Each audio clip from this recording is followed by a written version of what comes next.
আসসালামু আলাইকুম, সবাইকে সালাম জানাচ্ছি অন্তরের অন্তঃস্থল থেকে। কে কোথা থেকে দেখছেন আমাকে একটু সাড়া দিবেন। রাত পোহালেই 8 তারিখ, আর 8 তারিখের পরে হচ্ছে 9 তারিখ। যদি রাত পোহালেই আমাদের কিন্তু সেই মাহেন্দ্রক্ষণ চলে আসছে। এই টাইমটা একটা মানুষের জীবনে কত ভয়ঙ্কর একটা সময়, সেইটা আমি উপলব্ধি করতে পারছি একটাই কারণে। সেটা হলো ঠিক গত বছরেও ঠিক একটু আগে আগে আমার চাকরি পরীক্ষা ছিল, যে চাকরি পরীক্ষাটা আমার জীবনের দ্বিতীয় একটা চাকরি পরীক্ষা ছিল। এবং আলহামদুলিল্লাহ দ্বিতীয় চাকরির পরীক্ষাতে আমি আপনাদের দোয়া, আপনারা দোয়া করেননি, আমাকে চেনেন না কেউ, আমার পরিবারের দোয়া, উপরওয়ালার সৃষ্টিকর্তার রহমতে আমি এই চাকরিটা পেয়ে গেছি এবং শিক্ষক হিসেবেই আমি যোগদান করেছি। তারপর মনে হলো যে আপনাদের সামনে যখন আজকে আসবো, এই অভিজ্ঞতাটাই একটু শেয়ার করার বিষয়। আমার মনে হলো যে একটু অভিজ্ঞতাটা শেয়ার করব। কে কোথা থেকে দেখছেন আমাকে একটু জানাবেন। আপনারা জানান, পাশাপাশি আমি দেখার পাশাপাশি আপনাদের সাথে কথা বলি। এখন মনে হচ্ছে না আপনাদের কাছে যে আপনারা যা যা পড়েছেন সবকিছু ভুলে গিয়েছেন? এই টাইমটা মনে হয় মাথা কাজ করছে না। পরীক্ষা মাত্র একদিন পরে মনে হচ্ছিল যে এই 6 মাস 7 মাস 8 মাস 10 মাস ধরে যারা পড়াশোনা করেছেন, যাদের স্বপ্নটা হলো আপনাকে প্রাইমারি চাকরি পেতেই হবে, তাদের কি এইটা কি মাথায় কাজ করছে? মানে পড়াশোনাগুলো কি আরো গোছালো আছে? মনে হয় না গোছালো আছে, গোছালো থাকার কথা না। এটা এমন একটা মোমেন্ট, যে মোমেন্টে পৃথিবীর মনে হয় সবকিছুই ভুলে গিয়েছেন, কিন্তু রিল্যাক্স। কেন রিল্যাক্স? সেটা হলো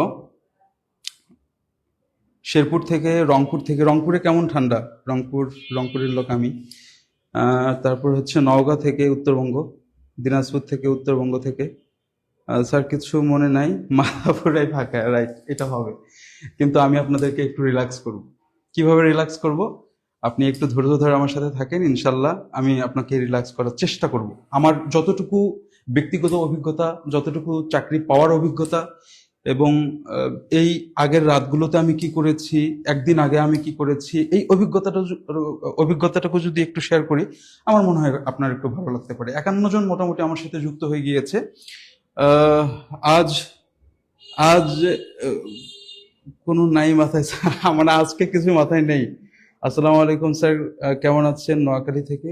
জি স্যার, কিছুই মনে নেই। অনেক ঠান্ডা, জি অনেক ঠান্ডা। এই ঠান্ডার সময় আমাদের কিভাবে একটা গরম গরম ক্লাস করা যায়, সেই চিন্তাটাই আমি করব। আজকে হচ্ছে ক্লাস মহাকাশ বিজ্ঞান। আমি আমি আপনাদেরকে যে বললাম যে আপনাদের চিন্তার কোনো কারণ নেই, এইটা একটু আগে বলে নেই, তারপর ক্লাসে আমি ঢুকে পড়ি।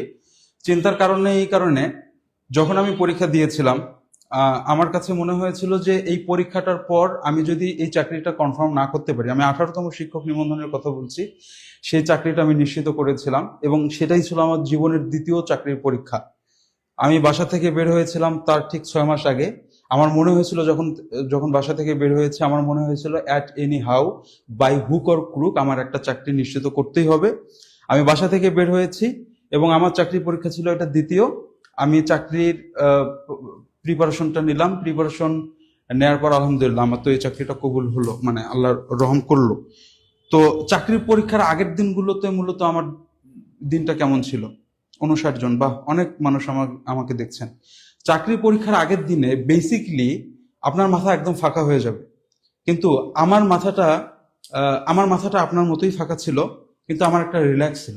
রিল্যাক্সটা কি, যেহেতু আমি জীবনে চাকরি পরীক্ষা খুব বেশি দিন দেইনি, আমি এটাই প্রথম চাকরি পরীক্ষা দিচ্ছি, তাহলে আমার ক্ষেত্রে যে ঘটনাটা ঘটবে সেটা হলো যে এই চাকরিটা না পেলে হয়তো বা আমি আরো সার্কুলার পেতে যাচ্ছি, যেটাতে আমি নিশ্চিত করতে পারবো। কিন্তু মনের মধ্যে এমন তীব্র আকাঙ্ক্ষা ছিল, যে তীব্র আকাঙ্ক্ষার কারণে এবং কনফিডেন্টটা অনেক বেশি থাকার কারণে আমি ওই যে পরবর্তী সময়ে একটা আমার সার্কুলার আরো পাবো সেই একটা বিষয়, আর ওভার কনফিডেন্ট থাকার কারণে দেখা গেল যে দুইটা মিলে আমার চাকরি পরীক্ষাটা ভালো হয়েছিল। আপনাদের জন্য ট্রিক্সটা হলো, যারা আজকে এই চাকরির পরীক্ষা মানে ঠিক 9 তারিখেই দিবেন, তাদের জন্য একটাই পরামর্শ থাকবে, একদমই ভেঙে পড়বেন না। আপনার যদি প্রিপারেশনটা এমন হয় যে 100 প্রিপারেশন নিয়েছেন, তাহলে আপনার কোনো ভয় নেই, স্বভাবতই আপনার কোনো ভয় নেই। আপনাকে কেউ ভয় দেখাইতেও পারবে না। যদি প্রশ্নপত্র 100টার মধ্যে 100টাই ফাঁস হয়, যদি 6 লক্ষের মধ্যে 6 লক্ষটাই ফাঁস হয়, তারপর আপনার ভয় নেই। সত্য দুর্নীতি হবে না, দুর্নীতি সামান্য হয়। হ্যাঁ, এটা আমাদের বাংলাদেশের নেচার। আমরা ভৌগোলিক অবস্থানের কারণে আমাদের অস্থিমজ্জার মধ্যে এই দুর্নীতি জিনিসটাই লেগে আছে, আমরা এটা দুর্নীতির মধ্যে পড়ে গিয়েছি। সো কিছু না কিছু তো হবেই, কিন্তু সিংহভাগটা হবে হলো একদম আপনার নিট অ্যান্ড ক্লিন, স্বচ্ছভাবেই নিয়োগটা হবে। তো আপনি এই যে স্বচ্ছভাবে সিংহভাগের মধ্যে আছেন, আপনি যদি ওভার কনফিডেন্ট হন, আপনার যদি 100 প্রিপারেশন থাকে, ইটস ওকে, আপনাকে কেউ আর ভয় দেখাইতে পারবে না। কিন্তু যাদের প্রিপারেশনটা হচ্ছে 50-50, যাদের প্রিপারেশনটা হচ্ছে 50-50, তাদের জন্যই ঠিক একটা কথাটা হচ্ছে, যদি এমন হয় যে আপনার 50-50 প্রিপারেশন, তাহলে আপনি যেটা করতে পারেন সেটা হলো, আপনি এটা মনে রাখুন যে এই চাকরি পরীক্ষা শেষে কয়েকদিনের মধ্যেই একটা সার্কুলার আসতে যাচ্ছে, যেটা হলো শিক্ষক নিবন্ধন, 19তম শিক্ষক নিবন্ধন, যে শিক্ষক নিবন্ধনে ইতিহাসের সর্বোচ্চ মনে হয় শূন্যপদ থাকতে যাচ্ছে। সো এইটা মাথায় রাখেন যে আমার চাকরিটা হবে না, আমি জাস্ট রিল্যাক্সে পরীক্ষা দেবো। এখন রিল্যাক্সে পরীক্ষা দিলে কি করতে হবে, আপনার একটা দিন টাইম আছে, এই একটা দিন কালকে খুবই ভালোভাবে কাজে লাগাতে হবে। সেটা হলো, আপনি 4টা সাবজেক্টে মোটামুটি পরীক্ষা দিচ্ছেন। বিজ্ঞান একটা অংশ, সাধারণ জ্ঞানের একটা অংশ, বিজ্ঞান থেকে অত ডিপ কোশ্চিন হয় না। আমি আপনাদের যখন ভাবলাম যে ক্লাসটা নেব, আমি খুব অনেকক্ষণ ধরে ঘাটাঘাটি করলাম যে আপনাদেরকে কি পড়াবো, কোন ইফেক্টিভ জিনিসটা পড়ালে কাজে লাগতে পারে, এটা আমি ঘাটাঘাটি মোটামুটি করলাম। এখন আপনি যেটা করতে পারেন সেটা হলো যে, মাত্র একদিন, আগামীকাল যে কাজটা করবেন সেটা হলো, এই 4টা সাবজেক্ট, বাংলা, ইংরেজি, গণিত এবং সাধারণ জ্ঞান, তার মধ্যে আপনি সব থেকে যে সাবজেক্ট দিয়ে বেশি মার্ক তুলতে চান, সেই সাবজেক্টটা আপনি কালকে পড়বেন। একটু বেশি সময় ধরে এটা রিহার্সাল করবেন, এটা রিভাইজ করবেন, দেন আপনি পরীক্ষার হলে যাবেন। আপনাদের সবার জন্য শুভকামনা রইল। আমরা এখনই ক্লাসে চলে যাব, আর ক্লাসে আমরা বিজ্ঞান সম্পর্কে জানবো। এখানে বিজ্ঞানের আমি এমন কিছু বিষয় রেখেছি যেটার থেকে আপনি মোস্ট প্রবাবলি মানে কাছাকাছি জায়গা থেকে কমন পাবেন, এবং এটা হুবহু আসতে পারে। আমি আপনাকে শিওরিটি দিচ্ছি না, কিন্তু আসতে পারে, যেহেতু আমি অনেক কষ্ট করে এই ক্লাসটা আমি রেডি করেছি। আরো হয়তোবা কিছু রাখা লাগতো, কিন্তু আমার মনে হলো যে আপনাদের আজকে বেশি লোড দেওয়া যাবে না, দ্যাটস ওয়াই আমি যতটুকু রেখেছি। আশা করছি যে আপনার এখান থেকে একটা কমন ভালো আসতে পারে। আমরা প্রথম স্লাইডটা চলে এসেছি, এখানে লেখা আছে যে উড়োজাহাজের গতির নির্ণায়ক যন্ত্রের নাম কি। সাধারণ জ্ঞানের ক্ষেত্রে একটা বিষয় ঘটে, সেটা হলো সমসাময়িক যে ঘটনা প্রবাহ থাকে, সেই প্রবাহকে মিলিয়ে কিন্তু সাধারণত প্রশ্নগুলো করা হয়, যেটাকে আমরা সাম্প্রতিক বলি। সাম্প্রতিক যদি নাও আসে, যদি বেসিক থেকেও আসে, সেক্ষেত্রেও দেখা যায় যে সমসাময়িক যে ঘটনাগুলো ঘটে, সেইটার জায়গা থেকে কিন্তু এই প্রশ্নগুলো হতে পারে। সম্প্রতি আপনি একটা বিষয় জানেন যে আমাদের বাংলাদেশে একটা ইনসিডেন্ট ঘটে গিয়েছে, হাদির একটা যে ঘটনাটা ঘটে গিয়েছে, সে হাদির ঘটনার মধ্যে উড়োজাহাজটাকে বিশ্বের সব থেকে মানে বেশি আরেকটা করা হয়েছিল, মানে বিশ্বের দ্বিতীয় সর্বোচ্চ ট্র্যাকিং লিস্টে ছিল কিন্তু হাদির এই অ্যাম্বুলেন্সটা, এই এয়ার অ্যাম্বুলেন্সটা, যেটা কিনা বাংলাদেশ থেকে সিঙ্গাপুরে গিয়েছিল এবং দ্বিতীয় সর্বোচ্চ এখানে ট্র্যাক করেছিল। আমি যদি ভুল না বলে থাকি, না ভুল হওয়ার কথা না, এটা আমি জেনেই বলতেছি, ট্র্যাক করেছিল 5,820 জন। 20, এটা হলো রাডার 24 নামে অ্যাপস আছে, আরো অনেকগুলো অ্যাপস আছে, সেটা থেকেই মানুষ ইয়া করেছিল, কি বলে, ট্র্যাকিং করেছিল, এই হাদির এই উড়োজাহাজটা ট্র্যাক করেছিল। সেজন্য আমি এটা প্রশ্নে রাখলাম যে এখান থেকে কোনো না কোনো কারণে যদি এটা দেয়, এবং এটা বিসিএস কিন্তু প্রশ্ন আসছিল। আপনারা কে বলতে পারবেন যে উড়োজাহাজের গতি নির্ণায়ক যন্ত্রের নাম কি? আপনারা কে বলতে পারবেন? আপনারা একটু উত্তর করেন, তাহলে আমরা আরো একটু ব্যাখ্যাতে চলে যাচ্ছি। একটু কাইন্ডলি আমাকে জানাবেন যে উড়োজাহাজের গতি নির্ণায়ক যন্ত্রের নাম কি? উড়োজাহাজের গতি নির্ণায়ক যন্ত্রের নাম কি? অডোমিটার। অডোমিটার তো হলো না। এই যে অনেকে উত্তর দিচ্ছে যে Saima Khatun, Jannatul Jui, Razia Sultana, thank you so much. আপনি সঠিক উত্তর দিয়েছেন। উত্তরটা হবে হলো ট্যাক্টোমিটার। উত্তরটা হবে ট্যাক্টোমিটার, এটাই সঠিক আনসার। আর হচ্ছে আপনারা যারা বলেছেন অডোমিটার, এই অডোমিটারটা হলো ধুম ধুম করে না, গাড়ি চালায় না, মোটর বাইক চালায় না, দেখবেন যে এখন হাইওয়ের মধ্যে পুলিশরা এমন একটা মেশিন গানের মতো নিয়ে আছে, মনে হয় যে গুলি করে দিবে, মূলত না, ও দেখছে যে একটা মোটর গাড়ি আসছে, মানে প্রাইভেট কার আসছে কিংবা একটা বাইক আসছে। এখন তো বাইকের ধুম ধারাক্কা হলো আপনার ইয়া দেয়, কি বলে, কেস দেয়। হ্যাঁ, এটা একটা রাষ্ট্রের কিন্তু ইনকাম।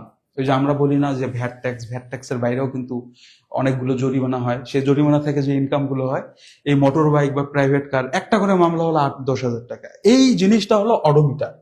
আপনার মোটর যানের গতি যেটা দিয়ে নির্ণয় করা হয় সেটা হচ্ছে অডোমিটার। তার মানে যারা ছেলেরা আছে বাইক চালায়, তারা যখন বাইক চালাবেন ওই মিটারের দিকে তাকাবেন, ওই মিটারটার নাম হচ্ছে অডোমিটার। কি? অডোমিটার। এটার জন্য ভুলে না যান। আজকে কিন্তু টানা মুখস্থ করার দরকার নাই। রিদওয়ান স্যারের কথাগুলো শোনেন, রিদওয়ান স্যারের কথাগুলো চোখ বন্ধ করে আপনি দেখেন, স্ক্রিনে তাকিয়ে তাকিয়ে দেখেন। যদি তাকাতে না পারেন, স্ক্রিনটা বন্ধ করে চোখ বন্ধ করে শোনেন, শুনলেও কাজে লাগবে। আপনি একদিন পরেই শুধুমাত্র পরীক্ষাটা দিতে যাচ্ছেন, একটা ভাষা নলেজ থেকে কিন্তু আপনি পরীক্ষাটা দিতে পারবেন। আমি বললাম উড়োজাহাজের গতি নির্ণায়ক যন্ত্রের নাম হচ্ছে ট্যাকোমিটার। আর হচ্ছে আপনার হচ্ছে মোটরযানের যে গতি, যেটা স্থল পথে চলছে, সেটার নাম হচ্ছে অডোমিটার। হ্যাঁ, আর অডিওমিটারটা হচ্ছে আপনার অডিওমিটারটা হচ্ছে শব্দের তীব্রতা মাপার যন্ত্র। অডিও এটা মনে রাখার টেকনিকটা হচ্ছে অডিও। যখন অডিও, তার মানে আমরা ভিডিও দেখি, ভিজুয়ালাইজ যেটা আমরা শুনি সেটা হলো অডিও। এই অডিও মিটার যেটা, সেটা হলো শব্দের তীব্রতা মাপার যন্ত্র। আরেকটা আছে অ্যালটিমিটার। এই যে এইটা কিন্তু রিলেটেড, ট্যাকোমিটারের সাথে একটু রিলেটেড। কেন রিলেটেড? এটা হলো আপনার উচ্চতা মাপার যন্ত্র। একটা উড়োজাহাজ কত উপরে আছে? উড়োজাহাজ সাধারণত 10 থেকে 12 কিলোমিটার উপর দিয়ে চলে, আর তার উপরে যেতে পারে না। আর যেগুলো স্পেস শিপ আছে, সেগুলোতে একেবারে বায়ুমণ্ডল ভেদ করে একদম উপরে চলে যায়। যেমন আমাদের স্পেস স্টেশন আছে, সেখানে অনেকগুলো মডিউল পাঠাতে হয়, যে নভোচারীরা আছে সেখানে হলো খাবার পাঠাতে হয় বা বিভিন্ন ধরনের যন্ত্রপত্র পাঠাতে হয়, সেটার জন্য হলো আমাদের স্পেসশিপ কাজ করে। তাহলে অ্যালটিমিটার আমরা কি পেলাম? অ্যালটিমিটার হচ্ছে উচ্চতা মাপার যন্ত্র। এটা মাথায় রাখবেন, অ্যালটিমিটার উচ্চতা মাপার যন্ত্র।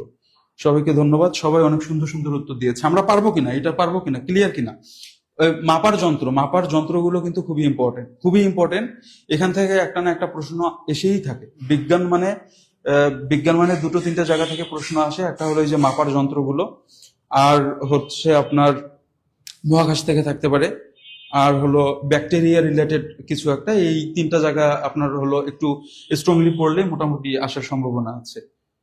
সবাইকে ধন্যবাদ। ওকে, আমরা পরের স্লাইডে চলে যাব। পরের স্লাইডে আমাদের জন্য কি অপেক্ষা করছে? ভূমিকম্পের তীব্রতা মাপক যন্ত্রের নাম কি? আল্লাহ আল্লাহ বাঁচাক, আল্লাহ বাঁচাক। বর্তমান সময়ের আমাদের যে অবস্থা, তাতে গত পরশুদিনও একটা নিউজে দেখলাম যে আমাদের বাংলাদেশ এখনো ঝুঁকিতে আছে 9 মাত্রার 9 মাত্রার ভূমিকম্প। যদি 9 মাত্রার ভূমিকম্প একটুর জন্য ঢাকায় থাকে, তাহলে ইন্না লিল্লাহি ওয়া ইন্না ইলাইহি রাজিউন। পরে দেখবেন যে আমার লাশ খুঁজে পাওয়া যাবে না। আমার শুধু না, যারা এসে তাদের এই অবস্থাটা করবে। আচ্ছা, আর একটু বলেন না, শুনি যে ভূমিকম্পের তীব্রতা মাপক যন্ত্রের নাম কি? আমরা সবাই সবার জন্য দোয়া করব যাতে আমাদেরকে আল্লাহ তাআলা আসমানের বেলা আসমানে তুলে নেয়, জমিনের বেলা জমিনে একদম ডাবিয়ে দেয়, আমাদের জন্য সবাইকে ভালো রাখে। আমি আপনাদের জন্য দোয়া করি, আপনারাও আমার জন্য দোয়া করবেন। ভূমিকম্পের তীব্রতা মাপক যন্ত্রের নাম কি? একটু দ্রুত যদি আমাকে রেসপন্স করেন তাহলে হয়তোবা ভালো হয়। রাজিয়া সুলতানা, আনফরচুনেটলি আপনি ভুল অ্যান্সার দিয়েছেন। রেবেকা সুলতানা, আপনিও ভুল অ্যান্সার দিয়েছেন। খোরশেদ আলম আলম, আপনিও ভুল অ্যান্সার দিয়েছেন। সরোয়ার মোর্শেদ, আপনারাও ভুল অ্যান্সার দিয়েছেন। আমি কনফিউজিং একটা প্রশ্ন এখানে রেখেছি এই একটাই কারণে, সেটা হলো এই কনফিউজিং প্রশ্নটা আপনাকে দিয়ে আপনাকে কিন্তু কনফিউজ করা হবে। পরীক্ষার নাম মানে হলো সঠিক অ্যান্সারটা আপনি দাগিয়ে আসবেন, সেটা কিন্তু না। সঠিক অ্যান্সারটা দাগিয়ে আসবেন সেটা না, আপনাকে এমন কনফিউশন করা হবে যে আপনি মাথা কাজ করবে না। আপনি মানে ভুলটা আগে দাগাবেন, দাগিয়ে মনে করবেন যে না, বেঁচে গেলাম, পরীক্ষাটা তো সেই হয়েছে। বাইরে বের হয়ে এক কাপ চা খাবেন, চা খেয়ে যখন দেখবেন যে অনলাইনের মধ্যে আপনার ইয়াগুলো আসছে, উত্তরপত্রগুলো আসছে, তখন একবার করে মাথায় হাত পড়ে যাবে যে এটা কি করলাম। একটু বুঝতে হবে আপনাকে। আমি কিন্তু এখানে বলেছি যে ভূমিকম্পের তীব্রতা, প্রশ্নের বুলেট অংশ কিন্তু এই তীব্রতাটা। আমি কিন্তু বলি নাই ভূমিকম্প মাপার যন্ত্র কি। ভূমিকম্পের তীব্রতা আমি মাপার যন্ত্র বলছি, মানে তীব্রতার কথা বলছি। সিসমোগ্রাফটা হলো এমন একটা পেজ, খুব ভালো করে দেখেন। সিসমোগ্রাফ এমন একটা পেজ, যখন এই আমাদের একটু তাকান, যখন আমাদের এই জমিটা না এরকম এরকম করে কাঁপাকাঁপি শুরু করে দেয়, তখন স্টেবল কোনো একটা মেশিন উপরে থাকে, যেখানে একটা কলম লাগানো থাকে, এরকম একটা স্টেবল মেশিন থাকে। ধরুন এইখানে আমার যে হাতটা আছে সেটাই হলো সেই আপনার হলো এটাকে কি বলে, সিসমোগ্রাফ যে পেপারটা আছে সেটার আমি কথা বলছি। আর স্টেবল একটা মেশিন থাকে, এই মেশিনটা এভাবে কলমটাকে ধরছে। যখন ভূমিকম্পে জমিটা কাঁপাকাঁপি শুরু করে দেয়, তখন জাস্ট এই ভূমিকম্পে জমিটা নড়তেছে, কলমটা ঠিক আছে। এখন এরকম করে পেপারটা যেতেই থাকে, ওখানে দাগ ওঠে। দাগটা কেমন ওঠে? এরকম এরকম দাগ ওঠে। That's called seismograph. এই সিসমোগ্রাফ হচ্ছে ভূমিকম্প মাপার যন্ত্র। বাট যখন আপনাকে তীব্রতা বলবে, তখন আপনি কখনোই সিসমোগ্রাফ দিতে পারবেন না, আপনাকে দিতে হবে রিখটার স্কেল। কে কে ক্লিয়ার? ক্লিয়ার কিনা? আজকের পর থেকে সিসমোগ্রাফ আর রিখটার স্কেল, এই দুটো জিনিস আপনারা আলাদা করতে পারবেন কিনা? ক্লাস কি চলবে? মানে আমাকে একটু বলেন, না হলে তো মজা পাচ্ছি না। একটু একটু কিছু বললে হয়তো বা আরো ভালো লাগবে। এখানে আমি বলছি যে ভূমিকম্পর তীব্রতা মাপার যন্ত্র, যখন তীব্রতা বলবে তখন আপনাকে চোখ বন্ধ করে রিখটার স্কেল দিতে হবে। রিখটার স্কেলের বিপক্ষ মানে বাইরে আপনাকে কিছুই দেওয়া যাবে না। Thank you so much. আর দুটো জিনিস আছে, একটা হলো টেলিস্কোপ। টেলিস্কোপ কি? টেলিস্কোপটা হচ্ছে দূরের কোনো যন্ত্রকে দেখার জন্য কাজে লাগে।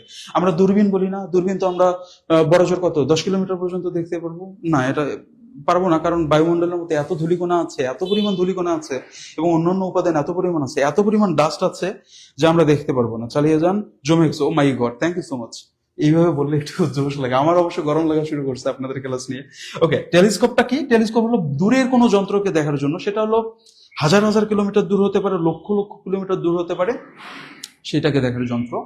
সম্প্রতি আবিষ্কার হয়েছিল, এটা খুবই ইম্পর্টেন্ট, কিন্তু একটু লিখে নেবেন যদি পারেন। জেমস ওয়েব টেলিস্কোপ সম্প্রতি আবিষ্কার হয়েছিল। এটা বছর দেড়েকের কথা। এই বছর বারবার পড়ি তা ভুলে যায় না, এইভাবে পড়লে ভুলে যাবেন, কোনো একটু মজা দিয়ে বলবেন। সাধারণ জ্ঞান জিনিসটা হলো আপনার ওই যে হাফেজদের মতন এরকম করে এরকম পড়ার জিনিস না, একটু বুঝে পড়তে হবে আপনাকে। একটু যখন বুঝে পড়বেন তখন আপনাকে হ্যামার মারলে আপনাকে ভুলাইতে পারবে না।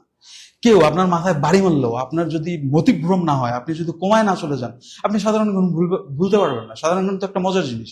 আমি 18তম শিক্ষক নিবন্ধনে যখন পরীক্ষা দেই, তখন আমার মনে হয়েছিল যে গণিত আর হচ্ছে ইংরেজি এইটা একটু টাফ, আমাকে অনেক সময় লাগবে আমার প্রিপারেশন নিতে।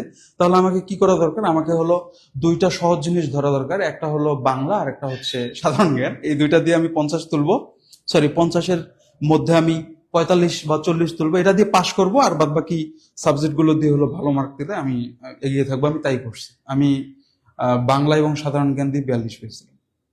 আরো হয়তো বা গুতাগুতি গুলো পাইতাম, কিন্তু গুতাইনি। আমি যেটা ওভার কনফিডেন্ট সেটা আমি পেয়েছি, কারণ আমি বুঝে বুঝে পড়ছি। জেমস ওয়েব টেলিস্কোপ, এই জেমস ওয়েব টেলিস্কোপটা সম্প্রতি আবিষ্কার হয়েছে। জেমস ওয়েব টেলিস্কোপ কি করছে জানেন? প্রায় 1400 কোটি বছর আগের নক্ষত্রের পিকচার তুলছে। আপনার মাথা ঘুরতে পারে এই কথাটা শুনে। প্রায় 1400 কোটি বছর আগের নক্ষত্রের ছবি তুলছে। অর্থাৎ ওই নক্ষত্রের বছর আজ থেকে মানে নক্ষত্রের বছর ওইখানে 1400 কোটি বছর পার হয়ে গেছে, কিন্তু আমরা 1400 কোটি বছর আগের পিকচার তুলতেছি। তার মানে ওই নক্ষত্রের জায়গায় যদি জেমস ওয়েব টেলিস্কোপ একটা থাকতো, তাহলে পৃথিবীর 1400 কোটি বছর আগের পিকচার কিন্তু তুলতে পারতো। How is it possible? Possible একটা কারণে, দেখেন এখানে একটা মজার জিনিস আছে এবং এটাও ইম্পর্টেন্ট আসতে পারে, যার কারণে আমি শেখালাম। ধরুন এর সূর্য, এটা হলো সূর্য। এখন ধরুন আমরা এখানে আছি, এটা আমরা, হ্যাঁ, পা গুলা দিলাম, হাত দিয়ে নিতে, হাতে দিই। আচ্ছা, এখন এই সূর্য থেকে আমাদের এখানে আলো আসতে সময় লাগে কিরকম? লাগে হলো আপনার 8 মিনিটের একটু সামথিং বেশি। এই 8 মিনিট যে সামথিং বেশি আমাদের এখানে আলো আসতে টাইম লাগে। এখন ধরুন আমি যখন আপনার সাথে কথা বলছি, সূর্য মাথার উপরে আছে, ধূপ করে যদি সূর্যটা ব্লাস্ট হয়ে যায়, একদম যদি ফেটে যায়, তাহলে আমরা কতক্ষণ পর দেখতে পারবো? আমরা দেখতে পারবো 8 মিনিট পরে। স্টিল নাও যদি মানে এই মুহূর্তে আমি যখন কথা বলছি, এই মুহূর্তে যদি সূর্যটা ভেঙে চুরে চুরমার হয়ে যায়, ব্লাস্ট হয়ে যায়, আমি কিন্তু 8 মিনিট পর খবর পাবো। কারণ ওই আলোটা যে আসবে, আলোটা আসতে যেটা টাইম লাগলো, সেটার খবরও পৌঁছাইতে দেরি হয়ে যাবে। ঘটনা এই কারণে যে জেমস ওয়েব টেলিস্কোপ 1400 কোটি বছর আগের পিকচার তুলছে। জেমস ওয়েব টেলিস্কোপ সম্পর্কে আপনাদের আসতে পারে প্রশ্ন। আমরা পরের স্লাইডে চলে যাব। পরের স্লাইডে কে কে উত্তর করতে পারবেন এটা আমাকে একটু বলবেন। এখানে লেখা আছে unit of electrical energy is, একটু বলবেন kindly. Unit of electrical energy is, প্রশ্নটা একটু বুঝিয়ে দেই। এখানে বলছে, এখানে এইভাবে প্রশ্নটা বুঝবেন আগে, যেহেতু ইলেকট্রিক্যাল এনার্জির কথা বলছে। এখন ইউনিট মানে তো একক, ইউনিট মানে একক। কিসের একক? ইলেকট্রিক্যাল এনার্জির একক কি?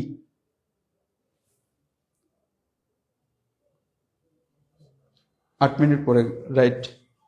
শীতে ঢেকে গেছে, Razia Sultana, thank you so much. হ্যাঁ, 8 মিনিট 20 সেকেন্ড। আমরা অনেক পরে খবর জানবো। ওই জেমস ওয়েব টেলিস্কোপটা মূলত 1400 কোটি বছর আগের পিকচার উঠাইছে এই কারণে যে ও তো ইনফ্রারেডটা হলো ট্র্যাকিং করতে পারে। হ্যাঁ, ওর ইনফ্রারেডটা ট্র্যাকিং করতে পারে। অর্থাৎ একটা আলো যখন আমরা মারি মানুষের দিকে বা এমনিতে একটা আলো মারলে, সে আলোটা একটা সময় না দুর্বল হয়ে যায়। দুর্বল হতে হতে লালচে বর্ণ ধারণ করে। ওই লালচে বর্ণ ধারণ করাটাকে বলা হয় ইনফ্রারেড। বুঝতে পেরেছেন? আপনি একটা মোমবাতি জ্বালায় দেখবেন যে নিচের অংশ একরকম, মাঝের অংশ একরকম, উপরের অংশ একরকম। আলোর তো একটা তীব্রতা কমে যায়, আস্তে আস্তে কমে যায়। তো যেতে যেতে যেতে যেতে একটা সময় লাল বর্ণ মিটি মিটি মিটি করে জ্বলে। এটার নাম হচ্ছে ইনফ্রারেড।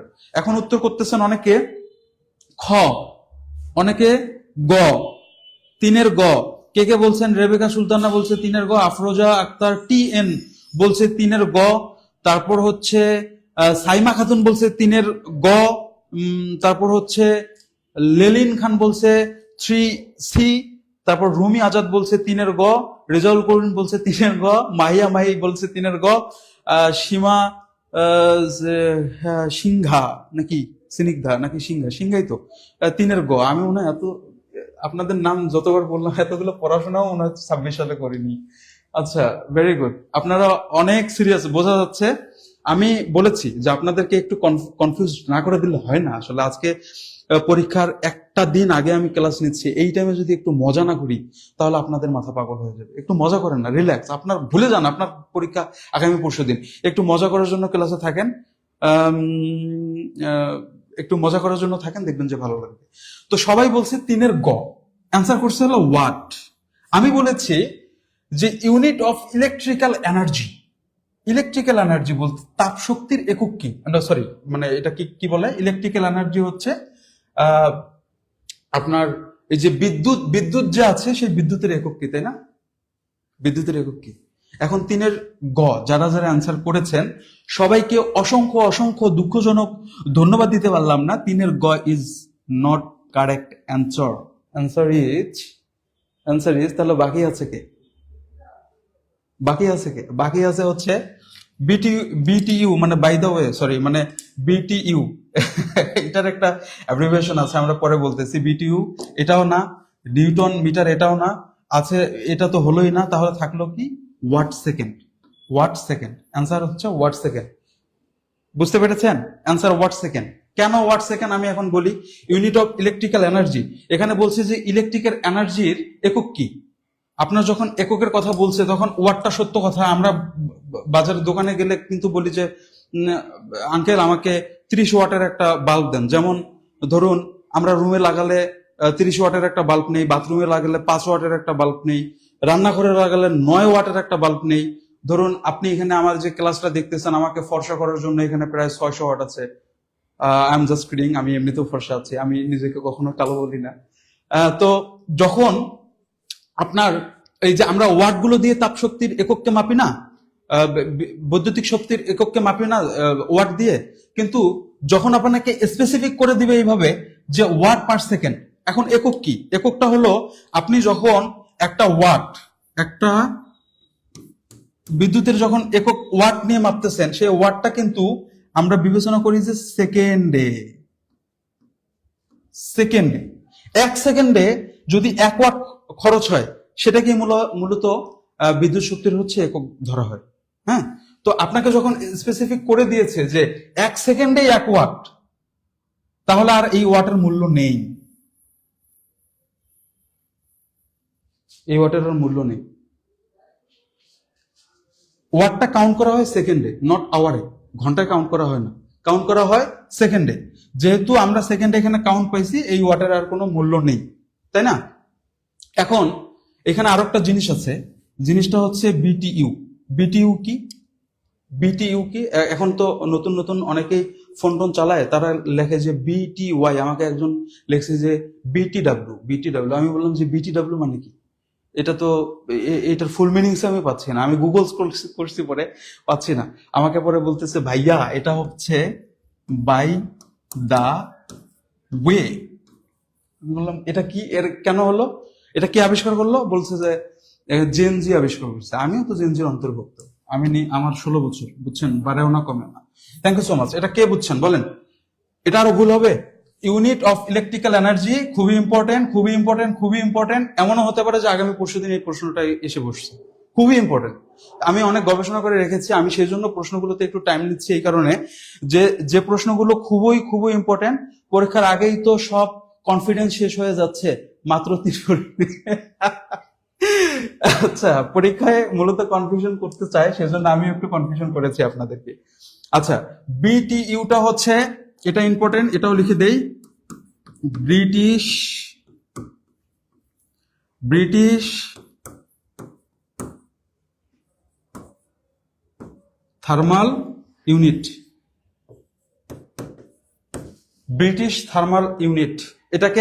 এটা হচ্ছে যখন আপনি পানি গরম দেন না, পানি কি দিয়ে মাপেন? আপনি পানিটা মাপেন হচ্ছে ফারেনহাইট দিয়ে। তো এই ফারেনহাইটের এককটাই মূলত হচ্ছে বিটিইউ। এটা হলো ব্রিটিশ থার্মাল ইউনিট। আবার এখানে ঘটনা আছে, ঘটনাটা হচ্ছে খাতা, এটা নোট করে নেবেন, বেশি মজা করা যাবে না, মাঝে মাঝে পড়াতেও হবে। আপনি একটু নোট করে নেবেন। ওয়ান বিটিইউ সমান 1055 জুল।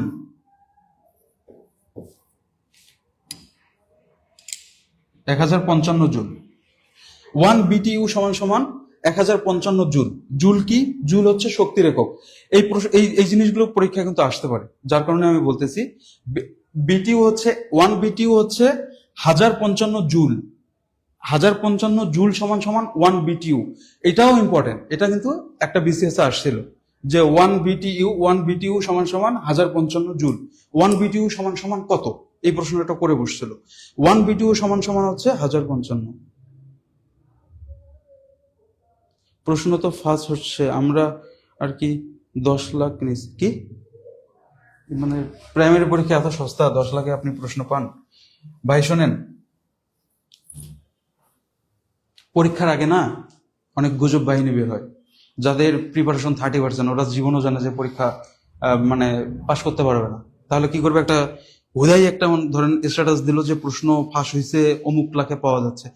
যারা দুর্নীতি করতেছে করুক না, সারা জীবনে তো তারা হালাল হারাম ইনকাম, ও করুক না, সুযোগ দেন। আল্লাহ তাআলা অপরাধীদের জন্য এই পৃথিবীটা জান্নাতের মতো করে রাখছে, তার পরকালে গেলে তো জান্নাতের ছোঁয়াও পাবে না। থাক না, অপরাধীরা অপরাধ করুক, আপনি আপনার শক্তি নিয়ে, দুর্দান্ত শক্তি নিয়ে আল্লাহকে ডাকেন, আল্লাহ নামাজ কালাম পড়েন, যে যে ধর্মের আছেন। আমি পরীক্ষার আগে আমার মনে হয় 5 ওয়াক্ত নামাজের পর আমার একটা ম্যান্ডেটরি হয়ে গেছিল, আমি তাহাজ্জুদের নামাজ পড়তাম। আমার চাকরিটা কিন্তু শুধুমাত্র পড়ার কারণে আসে না, আমার চাকরিটা আসছে আল্লাহর কাছে কান্নাকাটি করার কারণে। আপনি এটা করেন, কে কি করে করুক, ওটা দেখার টাইম নেই।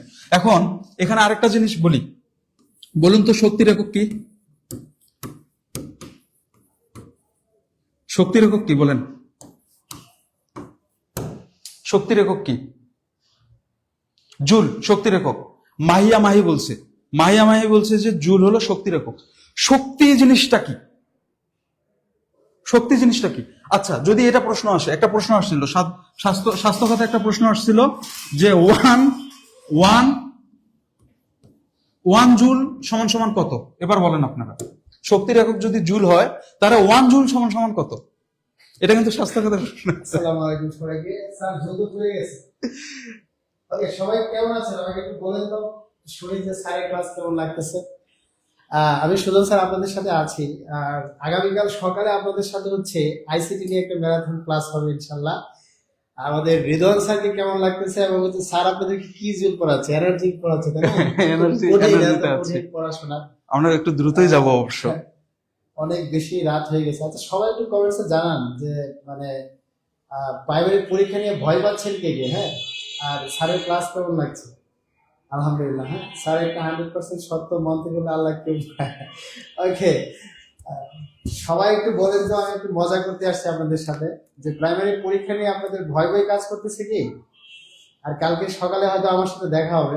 ওয়ালাইকুম সালাম। ক্লাস কিন্তু শেষ হয় নাই, স্যার সম্ভবত আপনাদের কি পড়াচ্ছে? ইউনিট অফ ইলেকট্রিক এনার্জি, শক্তির একটা জোল। না, ঠিক আছে, এই জায়গাটাতে একটু বেশি টাইম লাগতেছে, কারণ এখানে আরো কয়েকটা তথ্য আছে, তো এরপরে এগুলো একটু দ্রুত চলে যাবে। ঠিক আছে, আবার এখান থেকে স্যার আপনি বলতে পারেন যে 1 জুল সমান সমান, ও আমি তো বলবো না। আর স্যার এই যে একজন সমান সমান কথা আমি বলে দিয়েছি, বুঝছেন?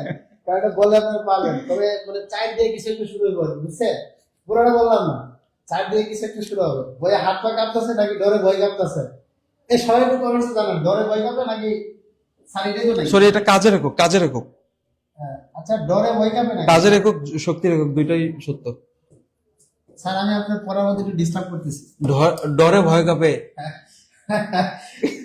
সবাইকে ডরে ভয় কাঁপতেছে নাকি? ডরে ভয় কাঁপে, রাইট। ক্লাস কিন্তু শেষ হয় নাই। হ্যাঁ, সব স্যার অসাধারণ। হ্যাঁ, আমাদের রিদন স্যার খুবই অসাধারণ পড়ায়, কিন্তু স্যার হচ্ছে ব্যস্ত থাকার কারণে আপনাদের ক্লাসগুলো একটু পড়ে নিতে হলো।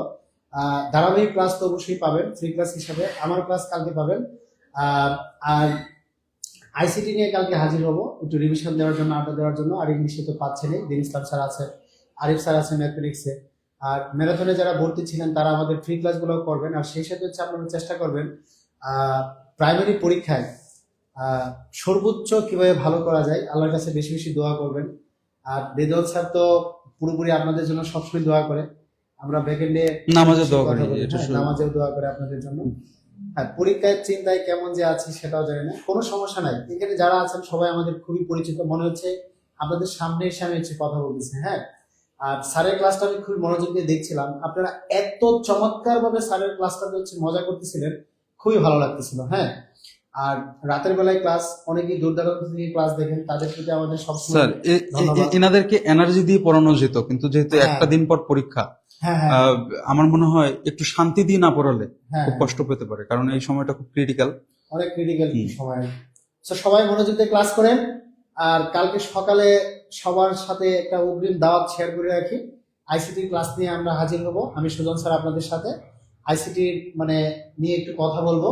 আইসিটি তো আসলে প্রাইমারিতে খুব বেশি ঝামেলা করবে না, তারপরেও আপনাদেরকে নিয়ে একটু মজা একটু বলবো। হ্যাঁ স্যার, চাকরি হবে কিনা এটা নিয়ে টেনশন আছে, কোনো সমস্যা নাই স্যার। আমার মানে কোনো পড়ায় মাথায় থাকতেছে না। আরে কোনো পড়াশোনা করা লাগবে না, আপনি শুধু রিভিশন দেখবেন।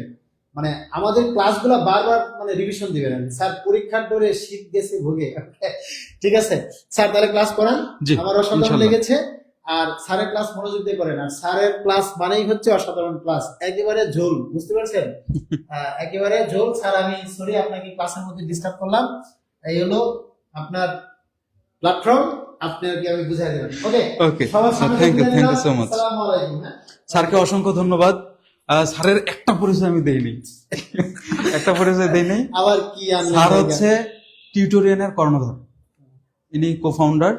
আপনাদের টিউটোরিয়ালের সমস্ত দায় দায়িত্ব এনার মাথার উপর দিয়ে যায়। ও, আচ্ছা আমি এই ব্যাপারে একটা কথা বলি। আমি এবং আরিফ স্যার আমরা দুজন হচ্ছে টিউটোরিয়ালের মালিক এই মুহূর্তে। আমরা দুজন হচ্ছে কো-ফাউন্ডার এবং ডিরেক্টর। আর আপনাদের যত দাবি দেওয়া এতদিন আমরা পিছন থেকে ফিল আপ করতাম, অর্থাৎ পর্দার আড়ালে থাকতাম, ব্যস্ততায় ক্লাস নিতে পারতাম না। আমি স্পেশালি হচ্ছে আইসিটি এবং ইংলিশে আছি। আর আরিফ স্যার তো আপনাদের ম্যাথমেটিক্স ক্লাস নিয়ে বরাবরই মানে চমৎকার ক্লাস উপহার দিচ্ছে। দিন ইসলাম স্যার আছে, মোহিন স্যার আছে, জাহিন স্যার আছে, নাজমুল স্যার আছে। আমরা চমৎকার ফ্যাকাল্টি একসাথে মিলেমিশে আপনাদেরকে ভালো কিছু দেওয়ার অপেক্ষায় আছি, ইনশাল্লাহ আরো ভালো কিছু দিব। সো আমি এখানে মালিক হিসাবে আত্মপ্রকাশ করতে আসি না। রেদন স্যারকে অসংখ্য ধন্যবাদ পরিচয় করে দেওয়ার জন্য। কিন্তু আপনাদেরকে একটা কথা বলে রাখি, এই মালিক হিসেবে দায়িত্ব কিন্তু অনেক বেশি। সেই দায়িত্ব নিয়ে আমরা কাজ করে যাচ্ছি, আমি এবং আরিফ স্যার। আর আপনারা যেটা চেষ্টা করবেন আমাদেরকে সাপোর্ট দেওয়ার জন্য, আসলে যে কি ধরনের হচ্ছে আপনারা সার্ভিস চান।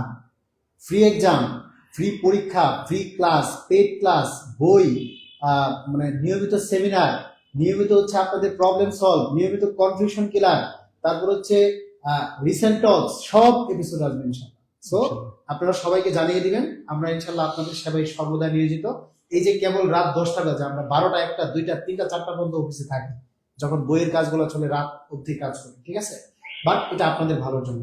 সো স্যার আপনাকে অসংখ্য ধন্যবাদ। Thank you so Redwan much, sir আছে হচ্ছে আমাদের সাথে পুরা টিউটোরিয়াল পরিবারে, একদম পুরা টিউটোরিয়ালকে গুছায় রাখার দায়িত্বে, অর্থাৎ উনি হচ্ছে সম্পূর্ণটা মেনটেন করে, এবং উনি হচ্ছে আমাদের কেরিয়ার কনসালটেন্ট, সেই সাথে একজন শিক্ষক। কিরকম শিক্ষক?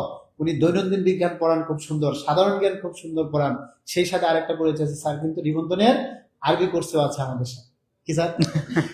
ইনশাআল্লাহুল আজিজ, Okay. আপনাদের সাথে ইনশাআল্লাহ থাকা হবে। হ্যাঁ ওকে স্যার, Okay, বলেন তাহলে। হ্যাঁ ঠিক থ্যাংক ঠিক ইউ আছে very sir, much. Thank you so much. আচ্ছা, যারা স্যারকে অসংখ্য ধন্যবাদ আমাদেরকে মূল্যবান সময় দেওয়ার জন্য।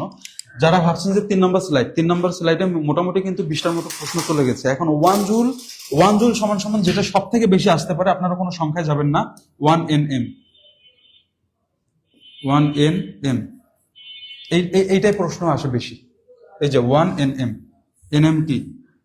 Newton metre. 1 মিটার অতিক্রম করার জন্য যে বল প্রয়োগ, অর্থাৎ আপনি এখান থেকে ধাক্কা দিলেন এইভাবে, এই ধাক্কা দিয়ে 1 মিটার সরাতে যে শক্তিটা প্রয়োজন পড়ে সেটার নাম হচ্ছে 1 জুল। হ্যাঁ, 1 জুল মানে বল প্রয়োগ করবো, আমি জাস্ট এভাবে ধরবো, বল প্রয়োগ করব।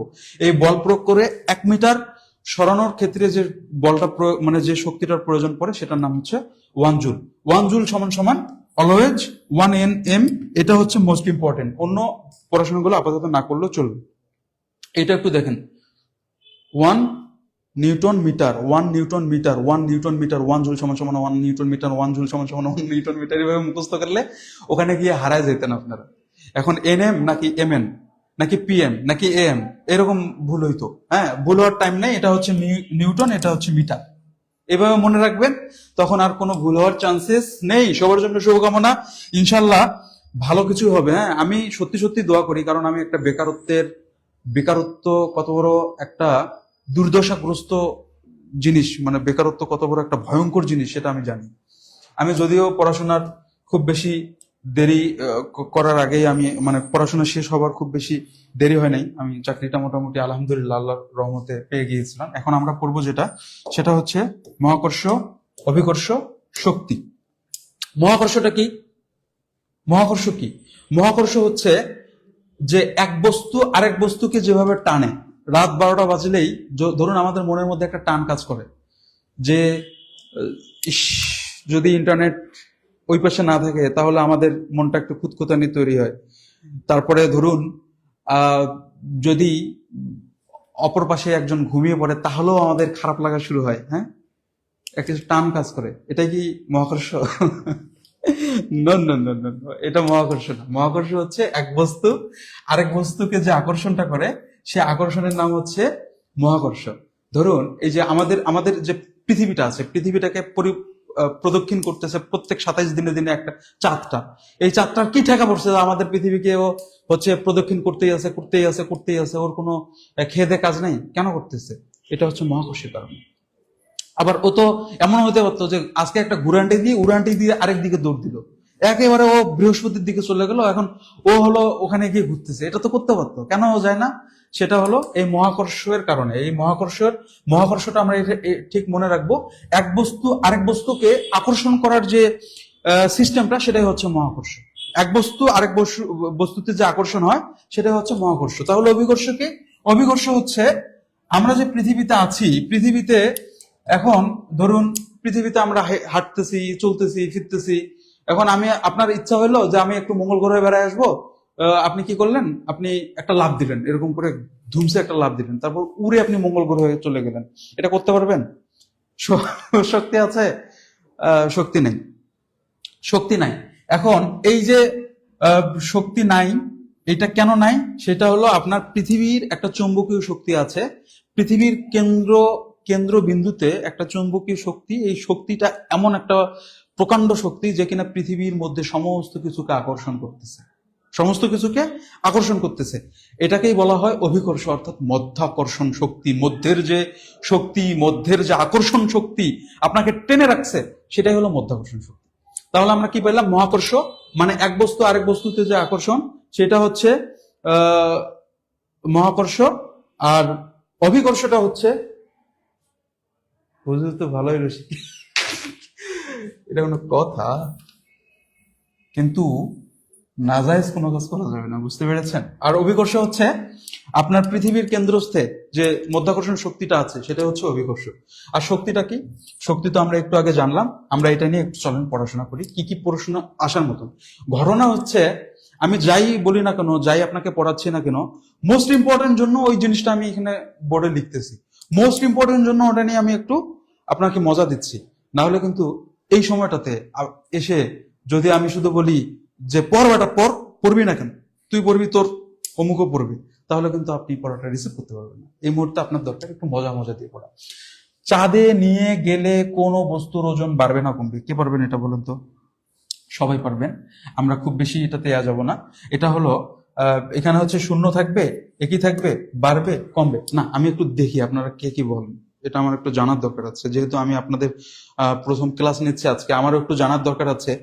মহাবর্ষ নিয়ে যত ভাবি, আচ্ছা থ্যাংক ইউ সো মাচ, আল্লাহ তাআলার গুণগান আমরা সবাই করব। কমবে, কে লিখছে? মালাক কে? আচ্ছা, 4-এর ক বলছে, মানে কয়তে কমবে আছে। তারপর আফরোজা আক্তার টিএন বলছে কমবে। আর কে কি একটু বলেন, সবাই একটু বলেন, আমি শুনি। কমবে কমবে কমবে, যেহেতু সবাই বলছেন তাহলে আমি আর বাড়াবো কেন, আমিও তাহলে কমাই দিই। হ্যাঁ, কমবে। কতটুকু কমবে এটা বলেন, কতটুকু কমবে? পৃথিবী এবং অন্য যে কোনো একটি বস্তুর মধ্যে আকর্ষণকে মহাকর্ষ বলে। অভিকর্ষ আমরা আলোচনা করেছি।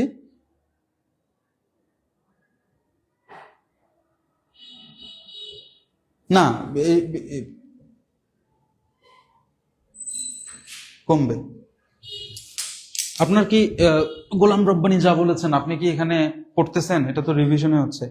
আপনি যদি এসে পরীক্ষার আগের দিন এটা যদি মনে করেন যে আপনার পড়া, তাহলে তো ঝামেলা হয়ে যাবে। এটা পড়া না, এটা হচ্ছে রিভিশন। এটা মানুষ ক্লাস 7-8-এ পড়ে। এটা তো আপনার ভৌত বিজ্ঞান থেকে পড়াচ্ছি। ভৌত বিজ্ঞান, তারপর হচ্ছে আপনার মহাকাশ, যেটা হলো সাধারণ বিজ্ঞানের দৈনন্দিন, যেটাকে বলা হয় ওই যে ডিএস, ডেইলি সায়েন্স, সাধারণ বিজ্ঞানের মধ্যেই তো পড়ে, এটা তো আপনি অনেক আগে পড়ে এসেছেন। এখন চাঁদে নিয়ে গেলে কোনো বস্তুর ওজন বাড়বে না কমবে, এটা কি মানে অনার্স পাস করার পর পড়া? নিঃসন্দেহ কমবে। কতটুকু কমবে? 6/1 কমে, মানে 6 ভাগের মধ্যে 6/1, এক কথায় 6/1। আপনি এখানে 6 ভাগ যদি, মানে এই ওজনটাকে যদি আপনি 6 দিয়ে ভাগ করেন, তাহলে ওখানে গিয়ে 1 ভাগ পাবেন। তার মানে যদি 100 কেজি হয়, মানে 100 কেজি যদি আপনার এখানে ওজন হয়, তাহলে ওখানে কি হবে? 17 সামথিং হবে না? 17 সামথিং হবে। আপনার 6/1 ওজন ওখানে থাকবে। কেন থাকবে? থাকবে হলো ওই একটা কারণে, অভিকর্ষণ। অভিকর্ষণ কি? অভিকর্ষণ হচ্ছে মধ্যাকর্ষণ শক্তি। পৃথিবীর মধ্যাকর্ষণ শক্তি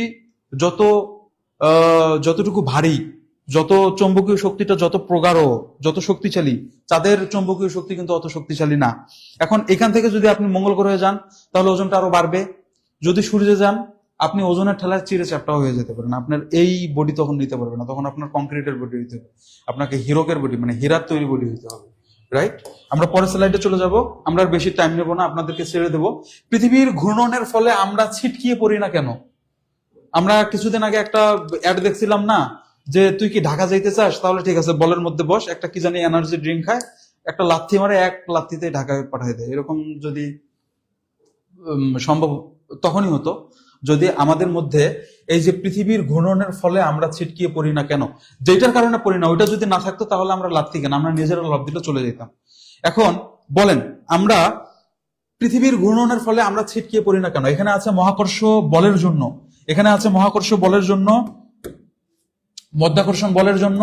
এটা বলার হয়েছে, এটা বানান ভুল হয়েছে, হ্যাঁ, আপনারা ঠিক করে নেবেন, বলের জন্য হবে এটা। আমরা স্থির থাকার জন্য, পৃথিবীর সঙ্গে আমাদের আবর্তনের জন্য। কোনটা হবে বলেন? খ number answer, yes, exactly right. খ নাম্বার অ্যান্সার ইজ রাইট। যেহেতু আমরা অভিকর্ষণ নিয়ে আমরা কথা বলেছি, অভিকর্ষণ আমরা ব্যাখ্যা করেছি, দ্যাটস ওয়াই এখানে আর সময় নষ্ট করার কোনো ওয়ে নাই। আমরা পরের স্লাইডে চলে যাব। আপনারা কি বিরক্ত হচ্ছেন? ক্লাসটা কেমন লাগতেছে একটু আমাকে জানালে খুশি হব। পৃথিবীর শক্তির মূল উৎস কি? এটা বলুন, পৃথিবীর শক্তির মূল উৎস কি? এগুলো আমি অনেক চিন্তা ভাবনা করে তারপর প্রশ্নগুলো রেখেছি। আমার কাছে মনে হয়েছিল যে অল্প কয়েকটা পড়াই, তার মধ্যে যেন একটা আসে। আমি এই চিন্তাধারা থেকেই মূলত রাখছি, অনেক কষ্টে রাখছি। এখন আল্লাহ যদি রহম করে তাহলে আসতেই পারে, আমি আমার অভিজ্ঞতার আলোকে রেখেছি। আর যদি রহম না করে তাহলে তো দুর্ভাগ্য ছাড়া আর কিছুই করার নেই। এই হচ্ছে বিষয়। আপনারা বলেন, পৃথিবীর শক্তির মূল উৎস কি? পৃথিবীর শক্তির মূল উৎস কি? অভিকর্ষ শক্তি? এই যে যেটা হলো আছে, কি বলে আপনার, পৃথিবীর কেন্দ্রবিন্দুতে আছে, বলেন তো অভিকর্ষ শক্তি? অনেকে আনসার করেছে, সুখ পাখি, মিন্নি খান মুন্নি, তারপর আব্দুল বাড়ি, সীমা, সুখ, কবির, রেশমি, রাজিয়া সুলতানা, সবাই সঠিক অ্যান্সার করেছে। পৃথিবীর শক্তির মূল উৎস হচ্ছে 100% সূর্য। আমাদের সোলার সিস্টেমটা হচ্ছে পৃথিবীকে কেন্দ্র করে আবর্তন করতেছে। পৃথিবী একটা নক্ষত্র, যেইটার কাছাকাছি আর একটা নক্ষত্র হচ্ছে প্রক্সিমা সেন্ট্রি, যেটাও কিনা পৃথিবী থেকে প্রায় 4 লক্ষ আলোকবর্ষ দূরে, অনেক দূর। 1 আলোকবর্ষ বলতে কি বোঝায়? আলোর গতি কি? প্রায় 3 লক্ষ কিলোমিটার 1 সেকেন্ডে। 1 সেকেন্ডে 3 লক্ষ কিলোমিটার, এরকম যদি 1 বছরে যে পরিমাণ দূরত্ব অর্জন করে তাকে বলা হয় 1 আলোকবর্ষ। এরকম 4 লক্ষ আলোকবর্ষ দূরে হচ্ছে আপনার প্রক্সিমা সেন্ট্রি।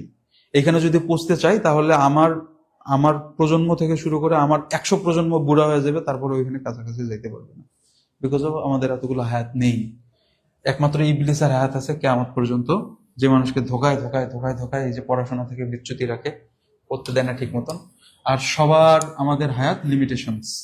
হ্যাঁ, পৃথিবীর শক্তির মূল উৎস হচ্ছে সূর্য। আমাদের সোলার সিস্টেমে যদি প্রশ্নে এভাবে আসে যে বৃহস্পতির মূল উৎস কি? 100% সূর্য। বুধের মূল উৎস কি? 100% সূর্য। শুক্রের মূল উৎস কি? 100% সূর্য। আমাদের সোলার সিস্টেমের মধ্যে যে কটা গ্রহ আছে সবগুলোরে আমাদের হচ্ছে শক্তির উৎসটা হচ্ছে এই সূর্য। অবশ্যই এটা মাথায় রাখতে হবে। ওকে, ভেরি গুড। আমরা পরের স্লাইডে চলে যাব। পরের স্লাইডে কি আছে? শব্দ। আমরা শব্দ নিয়ে এখন কথা বলবো। আপনারা বলুন তো, শব্দ, আমি তিনটা এখানে জিনিস লিখবো। একটা হচ্ছে বা, কি হলো, আচ্ছা একটা লিখলাম হলো বা তাস, একটা হচ্ছে পানি, আর একটা হচ্ছে লোহা। বলুন তো শব্দ কোথায় বেশি দৌড়াবে?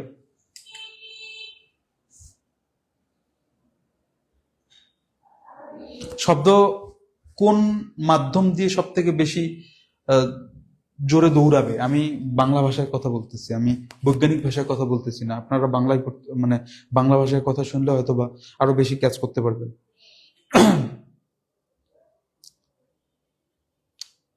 শব্দ সঞ্চালনার জন্য কোন মাধ্যমটা সব থেকে বেশি যাবে? কোন মাধ্যমটা সব থেকে বেশি যাবে? অ্যান্সার পেয়েছি। আর এম হালিমা, তারপর রাজিয়া সুলতানা, সরি, হ্যাঁ রাজিয়া সুলতানা, তারপর সৌরভ মুর্শিদ, আপনারা সবাই সঠিক অ্যান্সার দিয়েছেন।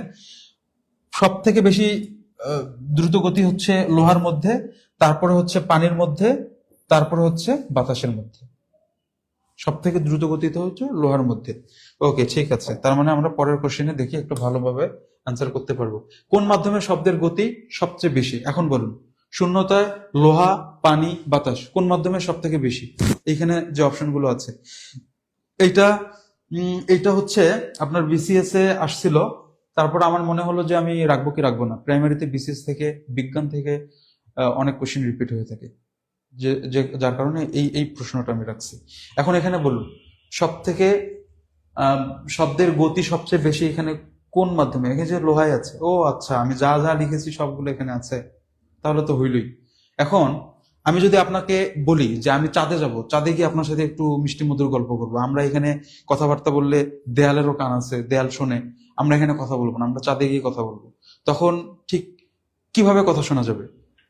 এখন যেমন বাতাসে আমরা কথা বলি, বাতাসে আমাদের শব্দের গতি সব থেকে মন্থর, মানে শব্দের গতি যতটুকু তার থেকে দ্বিগুণ হলো পানির মধ্যে, আর তার থেকে 16 গুণ হলো আপনার লোহার মধ্যে, 16 গুণ বেশি লোহার মধ্যে। কিন্তু আমরা যখন চাঁদে গিয়ে কথা বলবো ঠিক তখন এরকম, মানে আমি বলবো আপনি শুনতে পারবেন না, কোনো বাতাস নেই, আপনি কোনো কথাই শুনতে পারবেন না। কারণ শব্দ গতি পাওয়ার জন্য অ্যাটলিস্ট বাতাসের প্রয়োজন, অ্যাটলিস্ট অক্সিজেনের প্রয়োজন, তাই না? অক্সিজেন না হলেও চলবে, বায়ু হলেও চলবে, বায়ু প্রয়োজন। ওকে, আমরা এটা ক্লিয়ার? এটা আমি রাখছি শুধুমাত্র আমার কাছে মনে হয়েছিল খুব ইম্পর্টেন্ট, খুবই ইম্পর্টেন্ট আসার মতো আর কি। আমরা এটা ক্লিয়ার কিনা? ওকে, ক্লিয়ার, আলহামদুলিল্লাহ। আমরা পরের স্লাইডে যাব। পরের স্লাইডে কি আছে? পরের স্লাইডে আছে হলো আলট্রাসোনোগ্রাফি কি। আলট্রাসোনোগ্রাফি কি? এখানে লেখা আছে নতুন ধরনের এক্স রে, ছোট তরঙ্গ দৈর্ঘ্যের শব্দের দ্বারা ইমেজিং, শরীরের অভ্যন্তরের শব্দ বিশ্লেষণ, শক্তিশালী শব্দ দিয়ে পিত্ত পাথর বিচূর্ণীকরণ। বাপরে বাপ, এই অপশন আবার রাখছি, এটা তো মানুষ অক্কা পাবে। এটা এটা জীবনে মানে আবিষ্কার হবে না। শক্তিশালী শব্দ দিয়ে পিত্ত পাথর বিচূর্ণীকরণ, এটা কি কোনোদিন সম্ভব? তাহলে এটম বোমার মতো কাজ করবে। ওকে, নতুন ধরনের এক্স রে, ছোট তরঙ্গ দৈর্ঘ্যের শব্দের দ্বারা ইমেজিং, শরীরের অভ্যন্তরের শব্দ বিশ্লেষণ, শক্তিশালী শব্দ দিয়ে পিত্ত পাথর বিচূর্ণীকরণ। কোনটা হবে বলেন? বলেন 8 নম্বরের অ্যান্সার কোনটা বলেন? 8-এর অনেকে লিখছে যে, অনেকে লিখছে খ, অনেকে লিখছে মিউট হয়ে যাবে, রাইট? ওকে, অনেকে লিখছে খ, and you are absolutely right. খ হচ্ছে আমাদের সঠিক উত্তর। এখানে একটু যদি ব্যাখ্যা এইভাবে দেই, তাহলে আলট্রাসোনোগ্রাফিতে যখন আপনি যাবেন তখন কিন্তু মানে হোল অ্যাবডোমেন হোক আর আংশিক হোক আর যতটুকুই হোক না কেন, আপনি যখন যাবেন তখন আপনাকে বলবে যে আপনার পির চাপ আছে কিনা, এটা থাকতে হয়। কেন? কারণ আপনি দেখবেন, এই যে এখানে একটা প্রাসঙ্গিক কথা বলে রাখি, আপনারা নাম শুনেছেন সুপার বাগ?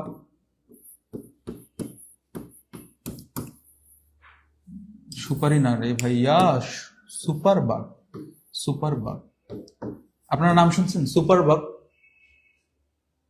সুপার বাগ হচ্ছে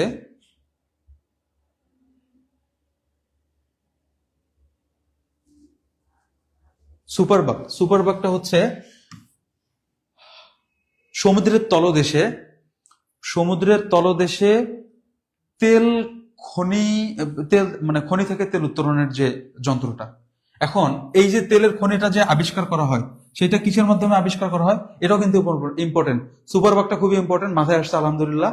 বর্তমান আমাদের ট্রাম্প কাকু উনি কিন্তু আমাদের মাদুরোকে ধরে নিয়ে গেছে ভেনেজুয়েলা থেকে। আর ভেনেজুয়েলার মধ্যে সম্প্রতি শান্তিতে নোবেল পেয়েছে মারিয়া করিনা মাচাদো।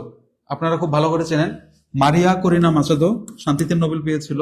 একটু লিখে দেই,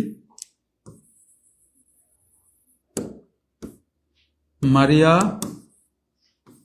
করিনা মাচাদো সম্প্রতি শান্তিতে নোবেল পেয়েছে। ভেনেজুয়েলায় 300 কোটি ব্যারল তেল আছে, অপরিশোধিত তেল, যেটার হয়তোবা জন্যই নাকি কি কাহিনী আমি জানি না, মাদুরোকে ধরে নিয়ে গিয়েছে। সেটা কোথা থেকে ধরে নিয়ে গিয়েছে? ভেনেজুয়েলা থেকে। সেই ভেনেজুয়েলায় শান্তিতে কিন্তু নোবেল পেয়েছে এই কিছুদিন আগে, 2025 সালের শেষের দিকেই, মারিয়া করিনা মাচাদো। এই যে মাচাদো যে ওখানে শান্তিতে নোবেল পেয়েছে, এখন শুনতেছি নাকি সেইখানকার পরবর্তীতে ক্ষমতায় আসতে যাচ্ছে মারিয়া করিনা মাচাদো। যদি আসে তাহলে ট্রাম্প কাকুর একটু লাভ আছে অবশ্য, তেল একটু পাইতে পারে। তেল যেখানে কাকু সেখানে, কাকুকে ওখান থেকে সরানো যায় না। আমি যে একটু আগে বলছি সুপারবাগটা হচ্ছে সমুদ্রের তলদেশ থেকে তেল উত্তোলনের যে প্রক্রিয়া তাকে বলা হয় সুপারবাগ।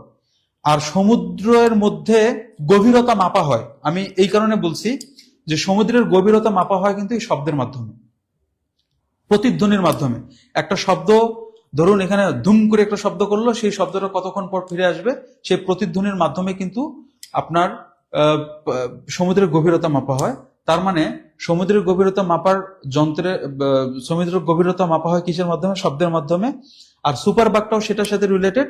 সুপারবাগ হচ্ছে তেল অপসারণের যে জায়গাটা। প্রশ্ন ফাঁসের অভিযোগ আমাদের বাংলাদেশের সরকার যা, আমার মুখ ভালো থাকে না, হুজুর মানুষ কিছু বলতে পারি না। আলট্রাসোনোগ্রাফি কি? ছোট তরঙ্গ দৈর্ঘ্যের শব্দের দ্বারা ইমেজিং। এখানে যখন ভরা পেটের মধ্যে অনেক পানি থাকে তখন শব্দ দিয়ে ইমেজটা কিভাবে তৈরি করা হয়, ওই ধরুন যেখানে শব্দ প্রয়োগ করা হয়েছে তার অপোজিট পাশে শব্দটা গিয়ে আবার প্রতিধ্বনিত ফিরে আসে। তখন একটা ভ্রূণের কতটুকু ইঞ্চি, একটা ভ্রূণের হার্টবিট আসছে কিনা, সে হার্টবিটের শব্দটা সবগুলোই হলো এই আলট্রাসোনোগ্রাফি ধরতে পারে। ভ্রূণ তো বোঝেন, যখন আপনার 4 মাসের আগ পর্যন্ত, 4 মাস পর তো দেহে মানে ভ্রূণের মধ্যে রুহ দেয় আল্লাহ, মানে কনসিভ করার পর 4 মাস পরে কিন্তু রুহটা আসে। 4 মাস আগ পর্যন্ত এটাকে ভ্রূণ বলা হয়। এই ভ্রূণের মধ্যে আপনার হয়তোবা 5-6 সপ্তাহ পরেই হার্টবিট আসতে পারে, 8 সপ্তাহ পরে হার্টবিট আসতে পারে। এটা আমি মাদ্রাসা করেছি, আমাদের এটা পড়াশোনা, আমরা ক্লাস 7 থেকে এগুলো পড়াশোনা করেছি। আলট্রাসোনোগ্রাফি সেই জন্য ছোট্ট তরঙ্গ দৈর্ঘ্যের শব্দের দ্বারা ইমেজিং তৈরি করে। ওখানে তো জিনিসটা ছোট্ট, ভ্রূণটা কিন্তু অনেক ছোট থাকে।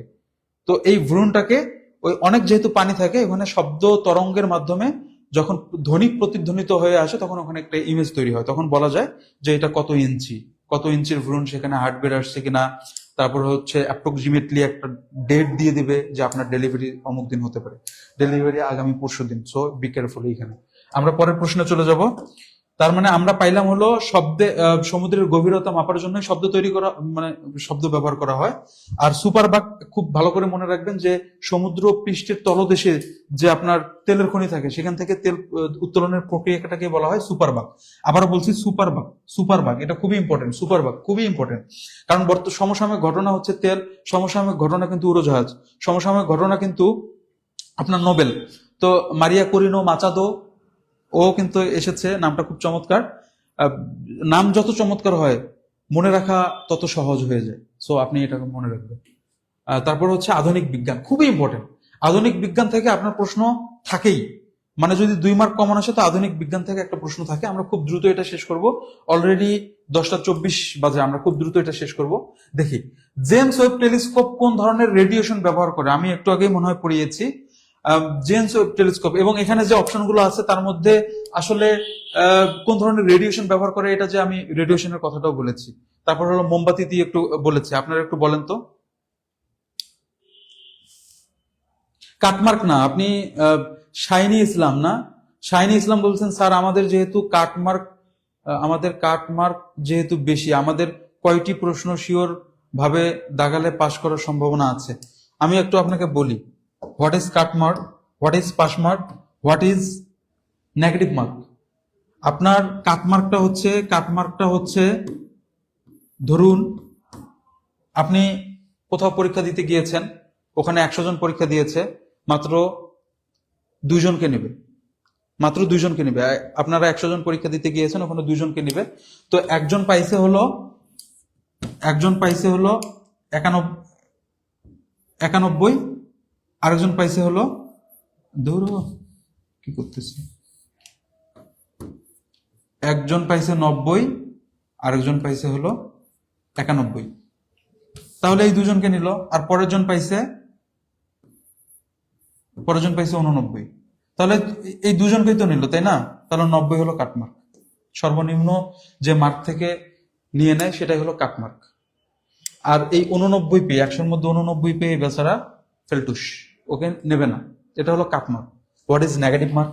নেগেটিভ মার্ক হচ্ছে আপনি যখন কোনো পরীক্ষা দেবেন, এই পরীক্ষার মধ্যে সার্কুলারের মধ্যে ওখানে নীতিমালা উল্লেখ করা থাকে বা প্রজ্ঞাপনের মধ্যে দেয়া থাকে যে আপনি প্রত্যেক ভুল প্রশ্নের জন্য 0.50 করে কাটা যাবে, যেটা এই প্রাইমারিতে হতে যাচ্ছে। সেক্ষেত্রে আমি আপনাদেরকে হচ্ছে পরামর্শমূলক একটা কথা বলবো। আমি ক্লাস খুব দ্রুত শেষ করে দেবো, আর মনে হয় 10 মিনিটের মধ্যে ক্লাসটা শেষ করে দেবো। আর 10 মিনিট আপনাদেরকে একটু কিভাবে পরীক্ষা দেবেন সেটা একটু বলে তারপর এখান থেকে বেরোবো ইনশাল্লাহ। তার মানে নেগেটিভ মার্ক কি? নেগেটিভ মার্ক হচ্ছে 0.50 করে এবার কাটতেছে। সেটা মানে আপনি 50টা দাগিয়েছেন, 30টা আপনার সঠিক হয়েছে আর 20টা আপনার ভুল হয়েছে। ওই 20টার কারণে 10 মার্ক কাটা যাবে। কোন 10 মার্ক কাটা যাবে? যে 30টা আপনি ভালো করছেন সেখান থেকে 10 মার্ক নিয়ে যাবে। আলটিমেটলি আপনি পেলেন 20। ওকে, এখন আমরা আসি, একটা বললাম কাটমার্ক, একটা নেগেটিভ মার্ক, আর একটা পাস মার্ক। পাস মার্ক কি? পাস মার্ক হচ্ছে আপনি যখন ক্লাস 6, 7, 8, 9 এগুলো পড়েছেন তখন আপনাকে প্রতিষ্ঠান থেকে বলা হয়েছিল যে 33 পাইলেই পাস। আপনি ঘুরে ফিরে যেদিকেই তাকান না কেন 33 মানে 33 পেলে আপনি পাস। আপনি আর শিক্ষকের বেতের বাড়ি খাইলেন না। দ্যাট ইজ হলো আপনার পাস মার্ক। ওকে, জেমস ওয়েব টেলিস্কোপ কোন ধরনের রেডিয়েশন ব্যবহার করে? অনেকে ভুল উত্তর করেছেন খুব আনন্দের সাথে। সেটা হচ্ছে, এর উত্তরটা হবে ইনফ্রারেড। আমি একটু আগে বলেছি, মোমবাতি ধরে বলেছি যে আলো যত দূরে যায় আলোর তীব্রতা তত কমতে থাকে, আর আলোর তীব্রতা কমলে সেটা হলো হলুদ থেকে লাল বর্ণে পরিণত হয়ে যায়। তো ইনফ্রারেডটা এখানে ভালো করে মনে রাখবেন। জেমস ওয়েব টেলিস্কোপ যেহেতু আমাদের অনেক বেশি দিনের, অনেক আগের কোনো ঘটনা না, সম্প্রতি ঘটনা, সেজন্য এটাকে মনে রাখতে হবে। ওকে, আমরা পরের প্রশ্নে চলে যাই। পরের প্রশ্ন হচ্ছে, পারমাণবিক বোমা তৈরি হয় নিচের কোন ধাতু দিয়ে? এখানে আছে রেডিয়াম, ইউরেনিয়াম, সোডিয়াম, পটাশিয়াম। যুদ্ধ একটা ব্যাপার স্যাপার, তাই না? যুদ্ধ একটা ব্যাপার স্যাপার পুরো পৃথিবীতে চলতেছে। ওকে,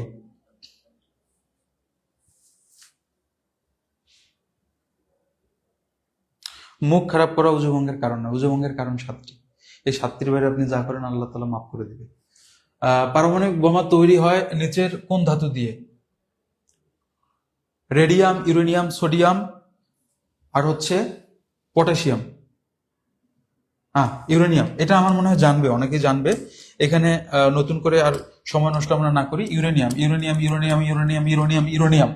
হচ্ছে আমাদের পারমাণবিক বোমা তৈরি করার উপাদান। পৃথিবীতে সবচেয়ে মূল্যবান ধাতু কোনটি? এটা একটু বলেন তো, কার কার লাগবে? এঙ্গেজমেন্টের দিন দিয়ে আসবো সবাইকে। ওকে, আপনারা একটু বলেন, পৃথিবীতে সবচেয়ে মূল্যবান ধাতু কোনটি? স্বর্ণ, হীরা, সিলভার, প্লাটিনাম। স্বর্ণ, হীরা, সিলভার, প্লাটিনাম, কোনটা হবে? উত্তর কোনটা? উত্তর কি?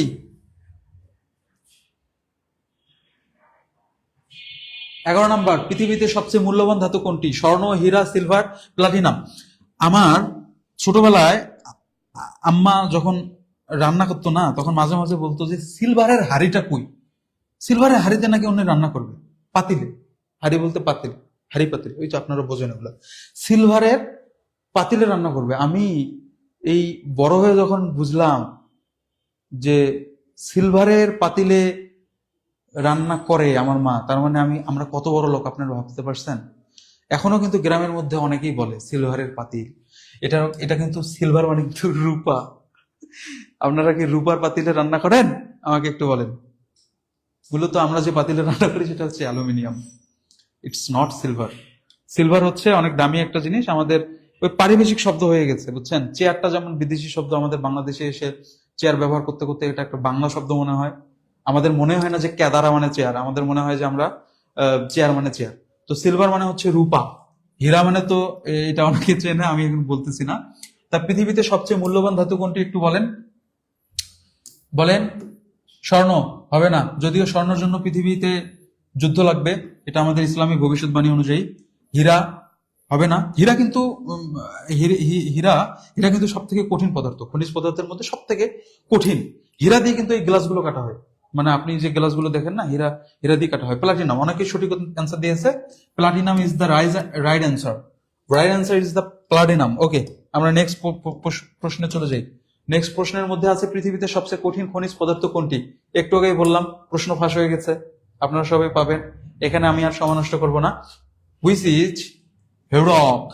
হিরক হিরক হচ্ছে আপনার খনিজ পদার্থের মধ্যে সব থেকে কঠিন পদার্থ, এবং এই পদার্থটা হচ্ছে, এই পদার্থ দিয়ে আমরা আমাদের কিন্তু গ্লাসগুলো কাটাকাটি করে। আপনি আয়নার দোকানে গেলে বা গ্লাসের দোকানে গেলে দেখবেন যে ওই গ্যাস গ্যাস গ্যাস গ্যাস করে কাটতেছে, এটা হলো হিরক। ওকে, আমরা নেক্সট প্রশ্নে চলে যাব। নেক্সট প্রশ্নে আছে কি, সিএনজি দ্বারা কি বোঝায়? রূপান্তরিত প্রাকৃতিক গ্যাস, অপরিশোধিত পেট্রোলিয়াম, এক ধরনের সীসা, অতি অতিক্রাকৃত, এটা বানান ভুল করছে, আচ্ছা ঠিক আছে, এটা হলো অতিক্রাকৃত হবে না, অতি প্রাকৃত হবে। আচ্ছা যাই হোক, কোনো অসুবিধা নেই, ওইটা আনসার হবে না, জান একটা কাটা দিচ্ছে। আর তিনটার মধ্যে একটু বলেন, তিনটার মধ্যে বলেন। সিএনজি দ্বারা কি বোঝায়? সিএনজি দ্বারা কি বোঝায়? রূপান্তরিত প্রাকৃতিক গ্যাস। জি, আপনারা এটাও পারেন, এটা হবে 100% রূপান্তরিত প্রাকৃতিক গ্যাস। যদি বলে যে what is the full form of CNG, যদি আপনার প্রশ্ন আসে what is the full form of CNG, তখন আপনি বলবেন যে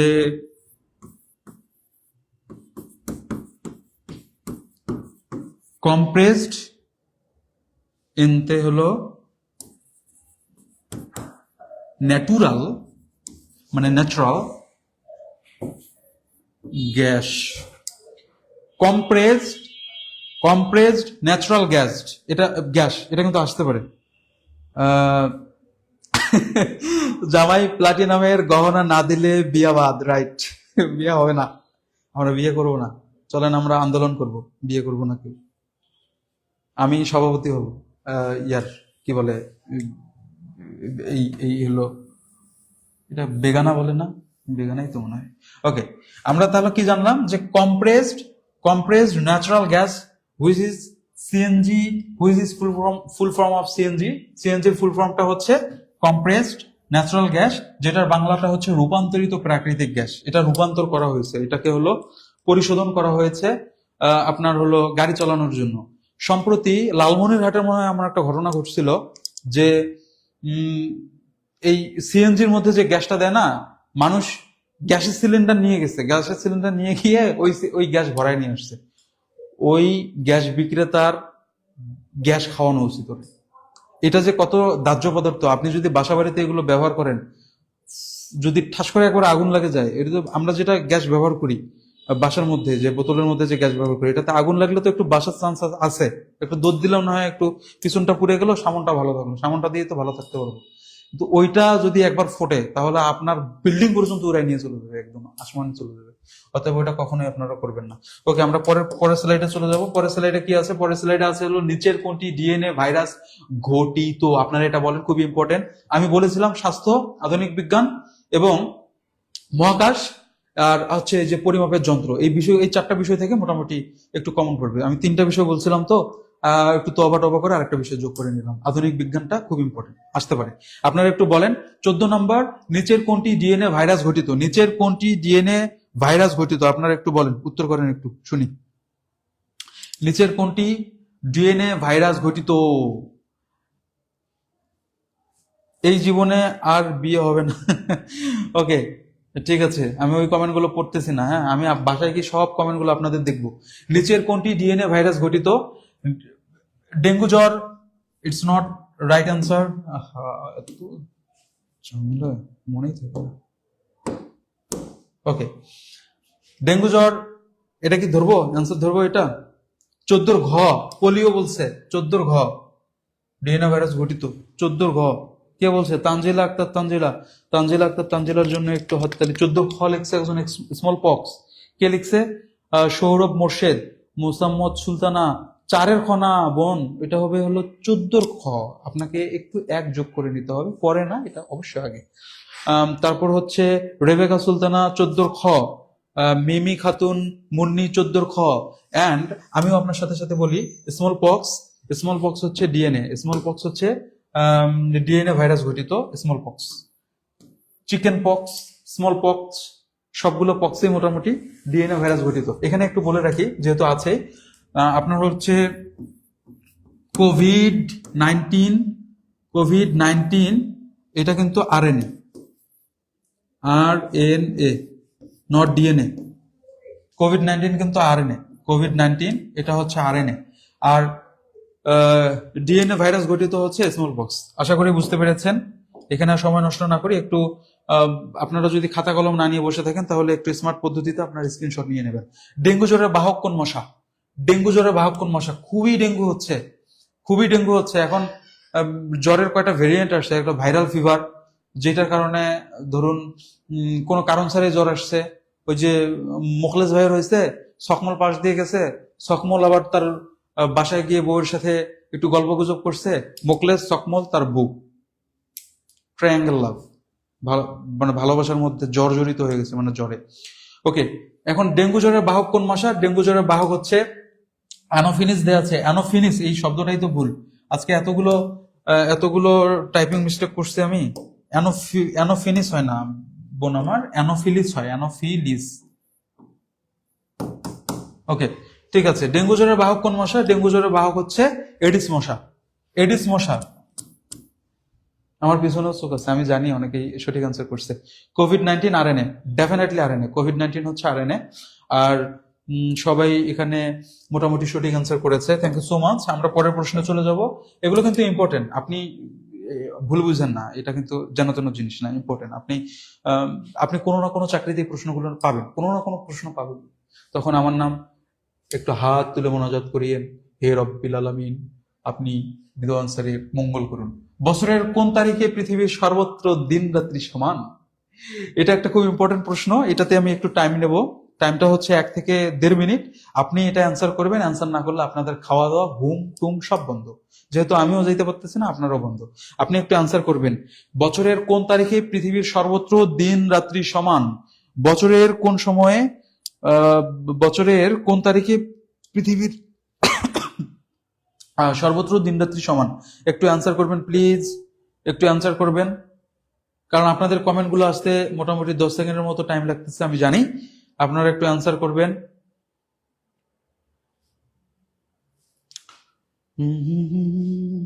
বছরের কোন তারিখে পৃথিবীর সর্বত্র দিন রাত্রি সমান?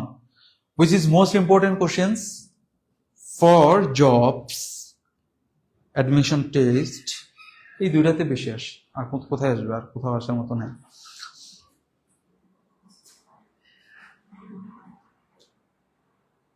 একজন লিখছে 23 সেপ্টেম্বর, রাখামণি লিখেছে খ 23 সেপ্টেম্বর।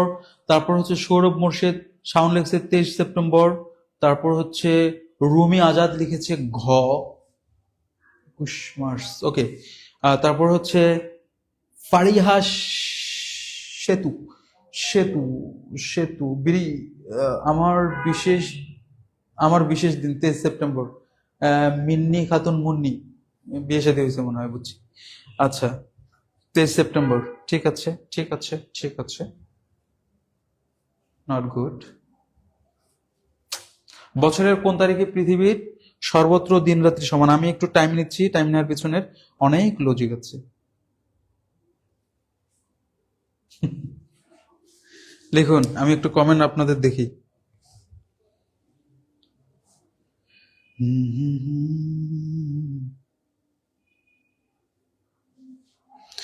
বছরের কোন তারিখে পৃথিবীর সর্বত্র দিন রাত্রি সমান? একটু পানি দেন তো।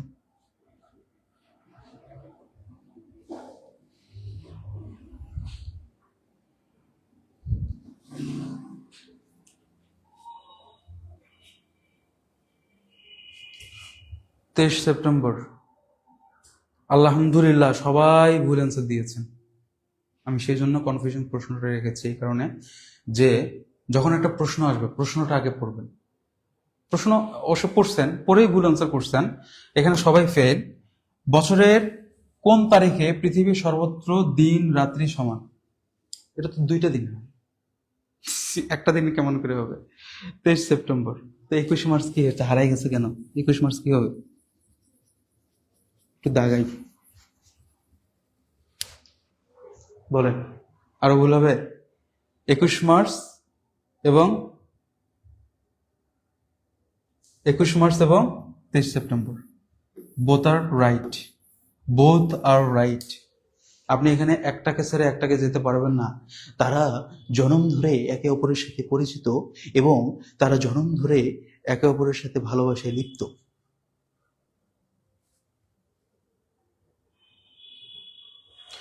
একুশে মার্চ এবং 23 সেপ্টেম্বর আমি সেই জন্য এখানে রেখেছি। আপনাদের কারো আরো ভুল হবে? কারো ভুল হবে? রব্বুল আলামিন রেদওয়ান স্যারকে একজন সুশ্রী পর্দাশীল নেককার বউ দান করুন, আল্লাহুম্মা আমিন। ওকে, থ্যাংক ইউ। ভুল যেন না হয়, হ্যাঁ, ভুল যেন না হয়। 21 মার্চ 23 সেপ্টেম্বর দুটোই। এখন একটা প্রশ্ন আছে এখানে, যদি এমন হয় যে দুটোই অপশন আছে, এই প্রশ্নটা দাগাবেন না। যদি আবার যদি এমন হয়, ধরুন দাঁড়ান এখানে একটা খেলা আছে এখানে। ধরুন দুটো অপশন আছে, মানে এইরকম যদি থাকে, মানে ঘটনা যদি এরকম থাকে, আপনি এই প্রশ্ন হাত দিবেন না, আপনি মার্ক পাবেন। আপনি শিওর থাকেন আপনি মার্ক পাবেন। এই প্রশ্নে আপনি হাতে দিবেন না। যদি একটাতে হাত দেন, এইভাবে যদি একটাতে হাত দেন, এমনও হতে পারে তাদের মর্জি যদি হয়, মেরা মর্জি হ্যাঁ, যদি এমন হয়, তাহলে এই প্রশ্নটা ভুল, মানে ভুল প্রমাণিত হবে, আপনাকে মার্ক দেবে না। তারা এখানে আপনি নেগেটিভ মার্কের মধ্যে পড়ে যাবেন। আবার যদি দেখেন যে দুটো অপশন আছে, দুটো অপশনের পরে আবার আরো একটা এমন অপশন আছে যেখানে হলো খ এবং ঘ দুটোই, মানে দুইটা অ্যান্সার যা আছে সেটা আবার বলে দিয়েছে, তাহলে আপনি ওইটা দেখাবেন।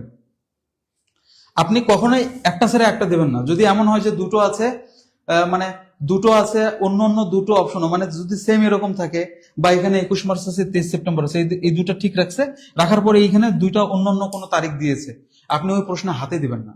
আপনি যখন বুঝবেন যে প্রশ্নটা ভুল, এই প্রশ্নের উত্তর ভুল, আপনার টেকনিক হবে এই প্রশ্নে আর হাত দেবেন না, আপনি হাত না দিয়ে এখান থেকে চলে আসবেন, তাহলে মার্কটা পাবেন। আর যদি আপনি ভুল করেন, তাহলে এটাও একটা পরীক্ষার অংশ। আমরা বের হয়ে কি করি, পিএসসি কে ধুমায় গালি দিই। এবার তো প্রশ্ন করছে বুয়েট, সম্ভবত, হ্যাঁ, বুয়েটে তো প্রশ্ন করছে, এবার এর পরের বার থেকে হয়তো বা পিএসসি করতে পারে। তো আমরা ধুমায় গালি দিই, কোর্সটা কি, তুমি এখানে কি করছো ভাইয়া, ভুল করছো কেন, তুমি এখানে ভুল করছো, ওরা অজ্ঞ, ওরা বোঝে না, মাথা মোটা একগুলো মানুষ পরীক্ষা দিচ্ছে না। এটা একটা পরীক্ষার অংশ। চাকরির পরীক্ষা, এডমিশন টেস্ট, এগুলো হয় মূলত আপনাকে নেবার জন্য না, আপনাকে বাদ দেবার জন্য। যারা বাদ দিতে দিতে ছাকনি হয়ে থাকে তাদেরকে কিন্তু ধরে নেয়। দ্যাটস ওয়াই আপনাকে মাথা ঠান্ডা করে কিন্তু এখানে আনসার করতে হবে। বুঝতে পেরেছেন? তো যদি এমন অপশন থাকে, আপনি এটাতে হাত দেবেন না, আপনাকে হাত না দেওয়ার জন্য বিশেষভাবে অনুরোধ করা হলো। ওকে, আমরা আছি যে বছরের বৃহত্তম দিন কোনটি? এটাও তো একটা, এটা বলেন তো দেখি, শুনি, আমাকে একটু পড়ান আপনারা। বছরের বৃহত্তম দিন কোনটি? বলেন সব, বছরের বৃহত্তম দিন কোনটি? এটা 17 নম্বর প্রশ্ন। বলেন, বছরের বৃহত্তম দিন কোনটি? বছরের বৃহত্তম দিন কোনটি? না স্যার, আর কোনোদিন ভুল করবো না ইনশাল্লাহ। আর কতক্ষণ ক্লাস হবে স্যার? আর 5 মিনিট। 5 মিনিট, হ্যাঁ, 17 নম্বর, আর 2টা স্লাইড আছে।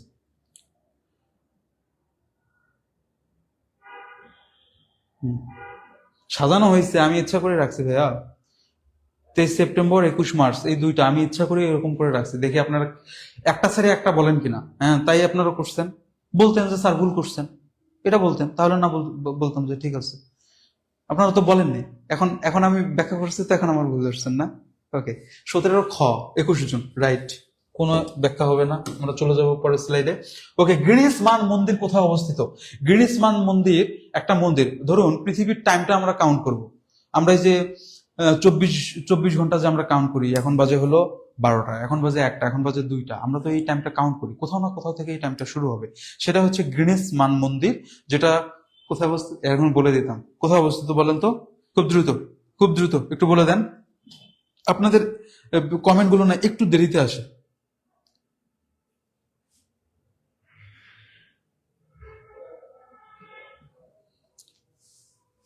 না না না না, আপনাকে যে স্যার বলছে, তাহলে এখানে যদি কোনো স্যার বলে ফার্স্টটা দাগাইতে হবে, তো লাস্টটা কি অন্যায় করছে?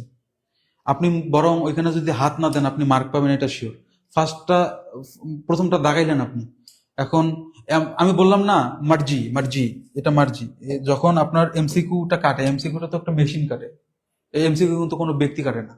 তো মেশিনকে যদি বলে দেয় যে ব্রো, তোমার এখানে যে অপশনগুলো আছে, তুমি এই যে 1, 2, 3, 4, এই যে 4টা অপশন আছে, তুমি এটাকে হলো সঠিক কাউন্ট করবা, আর বাদ বাকি গুলোকে তুমি তালাক দাও, এটাকে ধরে ফেলো। যদি এটা বলে, তাহলে আপনি যেখানে হাত দেন না কেন ওটা নেগেটিভ মার্ক, এটা ছাড়া। এটাতে যদি হাত দিয়ে থাকেন তাহলে এটা সঠিক মার্ক। এখন আমার মনে হয় না পৃথিবীর কোন শিক্ষকই এমন করবে যে দুইটো এখানে সঠিক আছে, আপনাকে মানে কও সঠিক আবার গও সঠিক, আপনাকে কটা ওখানে ভরাট করে দিল যে ব্রো তুমি শুধু এটাকে ধরবা, ওটাকে ধরবে না। দিলে দুইটারে দিবে, আর না দিলে একটারও দিবে না। বলবে যে এটা যে হাত দেখ বা মানে হাত যদি কেউ দেয় তাহলে এটাকে ভুল করে দাও। ভেরি মাচ চান্সেস এটাই হয়ে থাকে। আর নতুবা আপনাকে হলো ওটা মার্ক দিয়ে দেবে, আপনি না দাগালে ওটাকে মার্ক দিয়ে দেবে। আর অনেক সময় দাগালেও মার্ক দিয়ে দেয়। এটা হলো বললাম না মার্জি হ্যাঁ।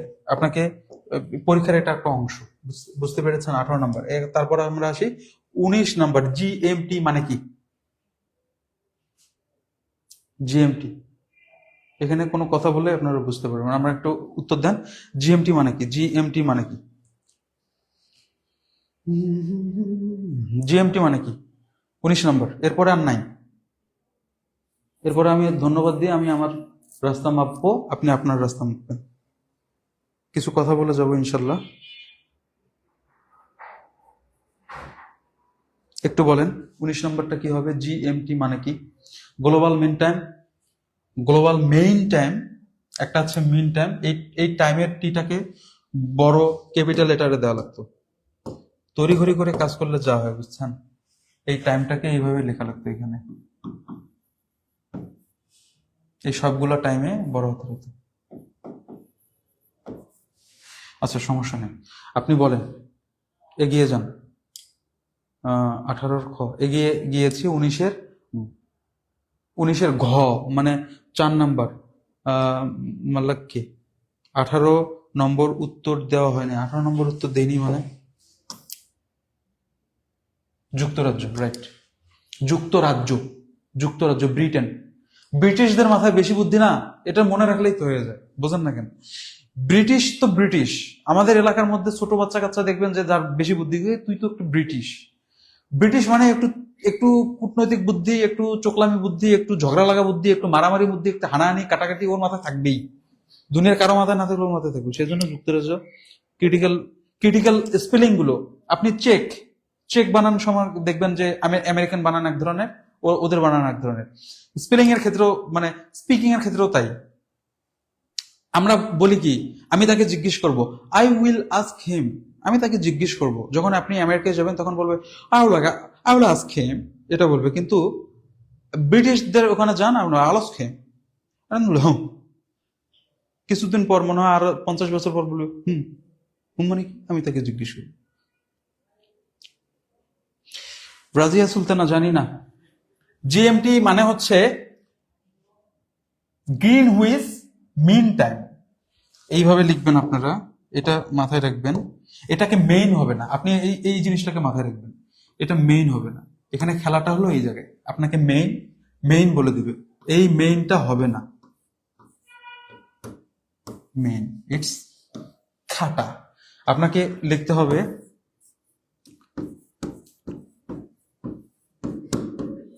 Greenwich mean time, Greenwich mean time. আশা করছি বুঝতে পেরেছেন। রিয়াস, যারা গ আনসার করেছেন মানে এই যে এইটা অ্যান্সার করেছেন যারা, তাদের সবাইকে ধন্যবাদ। তাদের সবারটা হয়েছে। এখন যেহেতু হয়েছে, আর এরপরে তো নাই, এরপরে আছে মনে হয় না রাখছি, জি কালো হয়ে এসেছে। যেহেতু হয়েছে, এখন একটু কথা শুনো। কথাটা হলো, আজকের স্লাইডগুলোতে যা পেয়েছেন এটা ইম্পর্টেন্ট মানেই যে আমি তো আর বলতে পারবো না যে 100% আসবে, এটা তো বলা উচিত না। তবে মোস্ট প্রবাবলি এর মধ্যে থেকে কমন করতে পারে। আপনি একটা কাজ করতে পারেন, যেহেতু এখানে কমন করার একটা প্রবণতা আছে, তার মানে আপনি ওই যে মাপার যে যন্ত্রগুলো আছে এক নজর দেখে যেতে পারেন। আর যে যে ধর্মেরই আছেন না কেন, আল্লাহ তাআলাকে ডাকেন। বেকারত্ব সত্যিকার অর্থেই ভালো জিনিস না। বেকারত্বের কারণে অনেক মানুষ অনেক কিছু হারিয়ে ফেলেছে, অনেক মানুষ অনেক দিক থেকে ক্ষতিগ্রস্ত হচ্ছে। তো বেকারত্ব কোনো ভাবে ভালো জিনিস না। আপনি এই টাইমটাতে যেটা করতে পারেন সেটা হচ্ছে মাথাটাকে ফ্রেশ রাখুন। আপনাকে আগে আপনি ধরে নেন যে চাকরিটা হলে হলো, না হলে না, ইটস ওকে। মানে এটা নিয়ে অত পেরেশানি হওয়ার আমার কিছু নেই। আমার চাকরি যদি নাও হয়, আলহামদুলিল্লাহ, আর মাত্র 1 মাসের মধ্যে কিন্তু 19তম নিবন্ধনের সার্কুলারটা আসবে। মাত্র 1 মাসের মধ্যে 19তম নিবন্ধনের সার্কুলার মানে কি জানেন? ভাই শোনেন, আমি কিন্তু মার্কেটিং করবো না, যাইয়েন না এখান থেকে, মার্কেটিং করবো। 19তম নিবন্ধনের সার্কুলার মানে হচ্ছে আপনার গণবিজ্ঞপ্তি একটা দিল। এই গণবিজ্ঞপ্তিতে মোটামুটি 67,000 শিক্ষক মানে এখনো পর্যন্ত ভ্যাকান্সি আছে, মানে শূন্য পদ আছে। এখানে কতগুলো যাবে? ধরে নিলাম 18তম এবং 17তম, এই দুই গ্রুপেই কিন্তু করতে পারবে, এই দুইটা ব্যাচই করতে পারবে। আপনার 16তম কিন্তু করতে পারবে না, কারণ নিবন্ধনের সার্টিফিকেটের মেয়াদ কিন্তু 3 বছর মাত্র। তো 3 বছরের মধ্যে যারা আছে কারা কারা? একটা হলো 17তম, একটা হলো 18তম। তারা যদি করো, তারা যদি সবাই ঢোকেও, জীবনও সম্ভব না, সবাই যদি ঢোকেও, তারপর হলো 22,000। যদি 22,000 যায় বা 23,000 যায়, 67,000 থেকে কত গেলো? 40-এর নিচে তো নামলো না। তো 19তমের জন্য আরো কিন্তু শূন্য পদ আসতেছে। তো সবকিছু মিলে 80,000 প্লাস থাকবে, এটা তো 100%। এখন ঘটনা হলো যে আপনার 19তম শিক্ষক নিবন্ধনের কথাই বলছি। এইখান থেকে এই গণবিজ্ঞপ্তি থেকে বড় জোর আমার যেটা ধারণা সেটা হলো 10 থেকে 12,000 জন এখানে যুক্ত হতে পারে। কারণ ধরে নেন বাংলায় আছে হলো 80টা শূন্যপদ, এখানে পাশ করছে 400 জনের মতো, স্বভাবত এরা পারবে না। আবার ধরে নেন ভৌত বিজ্ঞান যারা সহকারী, ভৌত বিজ্ঞানের প্রায় 7,000 শূন্যপদ আছে যারা রসায়ন এবং পদার্থ পড়ছে। তারপর হচ্ছে যারা সহকারী মৌলভী, তাদের আছে হলো আপনার 5,000 প্লাস শূন্যপদ। তারপর ইবতেদায়ী মৌলভী যারা, তাদের আছে প্রায় 7,000, 6,900 সামথিং, 7,000 আছে। ইবতেদায়ী শিক্ষক যারা, তাদের আছে 600 প্লাস। তারপর ইবতেদায়ী কারি যারা, তাদের আছে বলুন 600 প্লাস। এগুলো তো শূন্যপদ। এই শূন্যপদগুলোতে কারা ঢুকবে? আপনারাই তো ঢুকবেন। অতএব মাথাটা এইভাবে ঠান্ডা রাখুন। আর আগামীকালকের জন্য যেটা করতে পারেন সেটা হলো, সবার আগে এডমিট কার্ডটা ঠিক রাখুন, ফাইলের মধ্যে ঢুকে রাখেন, ভোটার আইডি কার্ডটা ঢুকে রাখেন। এই দুটো যেহেতু রাখবে, কলম যেটা সব থেকে ভালো সেটা ফাইলের পাশে রাখেন, ফাইলে ঢুকাইন না, কালে আবার বের হয়ে যেতে পারে। তারপরে আপনি রিল্যাক্সে থাকুন, ইনশাআল্লাহুল আজিজ। আর আরেকটা জিনিস করেন, সেটা হলো আগামীকালকে আপনারা রওনা দেন যাদের দূরের আছে। দূরের মনে হয় না, যেহেতু জেলা পর্যায়ে পরীক্ষা, দূরের কেউ নেই। আপনারা আগামীকালকে ইনশাল্লাহ আমি আপনাদের ওয়েমারটা কিভাবে করতে হবে, দাগাতে হবে, এই নিয়ে রাতের একটা সেশন নেব। ওয়েমারটা কিভাবে দাগাতে হবে, এখানে একটা ভুলও করা যাবে না। আমার পাশে, আমার ঠিক পিছনে একটা ছেলে পরীক্ষা দিয়েছে 18তম শিক্ষক নিবন্ধনে। তো আনফরচুনেটলি ছেলেটার কান্না আমার সহ্য হয়নি মিডিয়ামে। ঘটনা কি? আমার পাশে না, ঠিক আমার ঠিক পিছনের ওই পাশের জন। চাকরিটা খুবই দরকার ছিল, মানে যে হিস্ট্রি আমি শুনছি খুবই দরকার ছিল, কিন্তু ওই রোল নাম্বার, রেজিস্ট্রেশন নাম্বার তো নাই, রোল নাম্বারের জায়গায় একটু ভুল করে ফেলছে।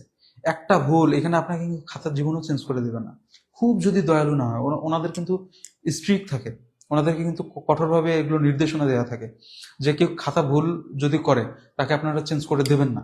যদি খুব দয়ালু হয় তাহলে হয়তো দিতে পারে, তাছাড়া কিন্তু দেবে না। হয়তো ঠান্ডা মাথায়, পরীক্ষার হলে বাংলা ইংরেজিতে 2টা লাইন 3টা লাইন লিখতে হয়। এগুলো কি পরীক্ষাতে নাম্বার যুক্ত হয় নাকি হাতের লেখা দেখার জন্য? যদি ক্লিয়ার করতেন 100% হাতের লেখা দেখার জন্য।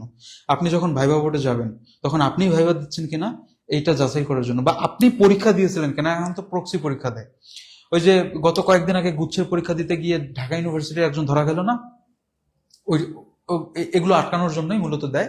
আপনারা ওইটাতে টাইম দেবেন না, বা অত টাইপ করার দরকার নেই।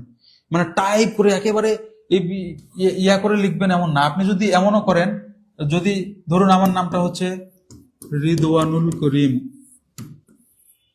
আমি যদি এইভাবে লিখে দিয়ে আসি, ও সরি, এখানে তো আরবিতে লিখতে দেবে না, দেবে হলো বাংলা এবং ইংরেজি, অত টাইপ করার দরকার না। আমার যা হাতের লেখা আমি লিখে দিয়ে আসবো।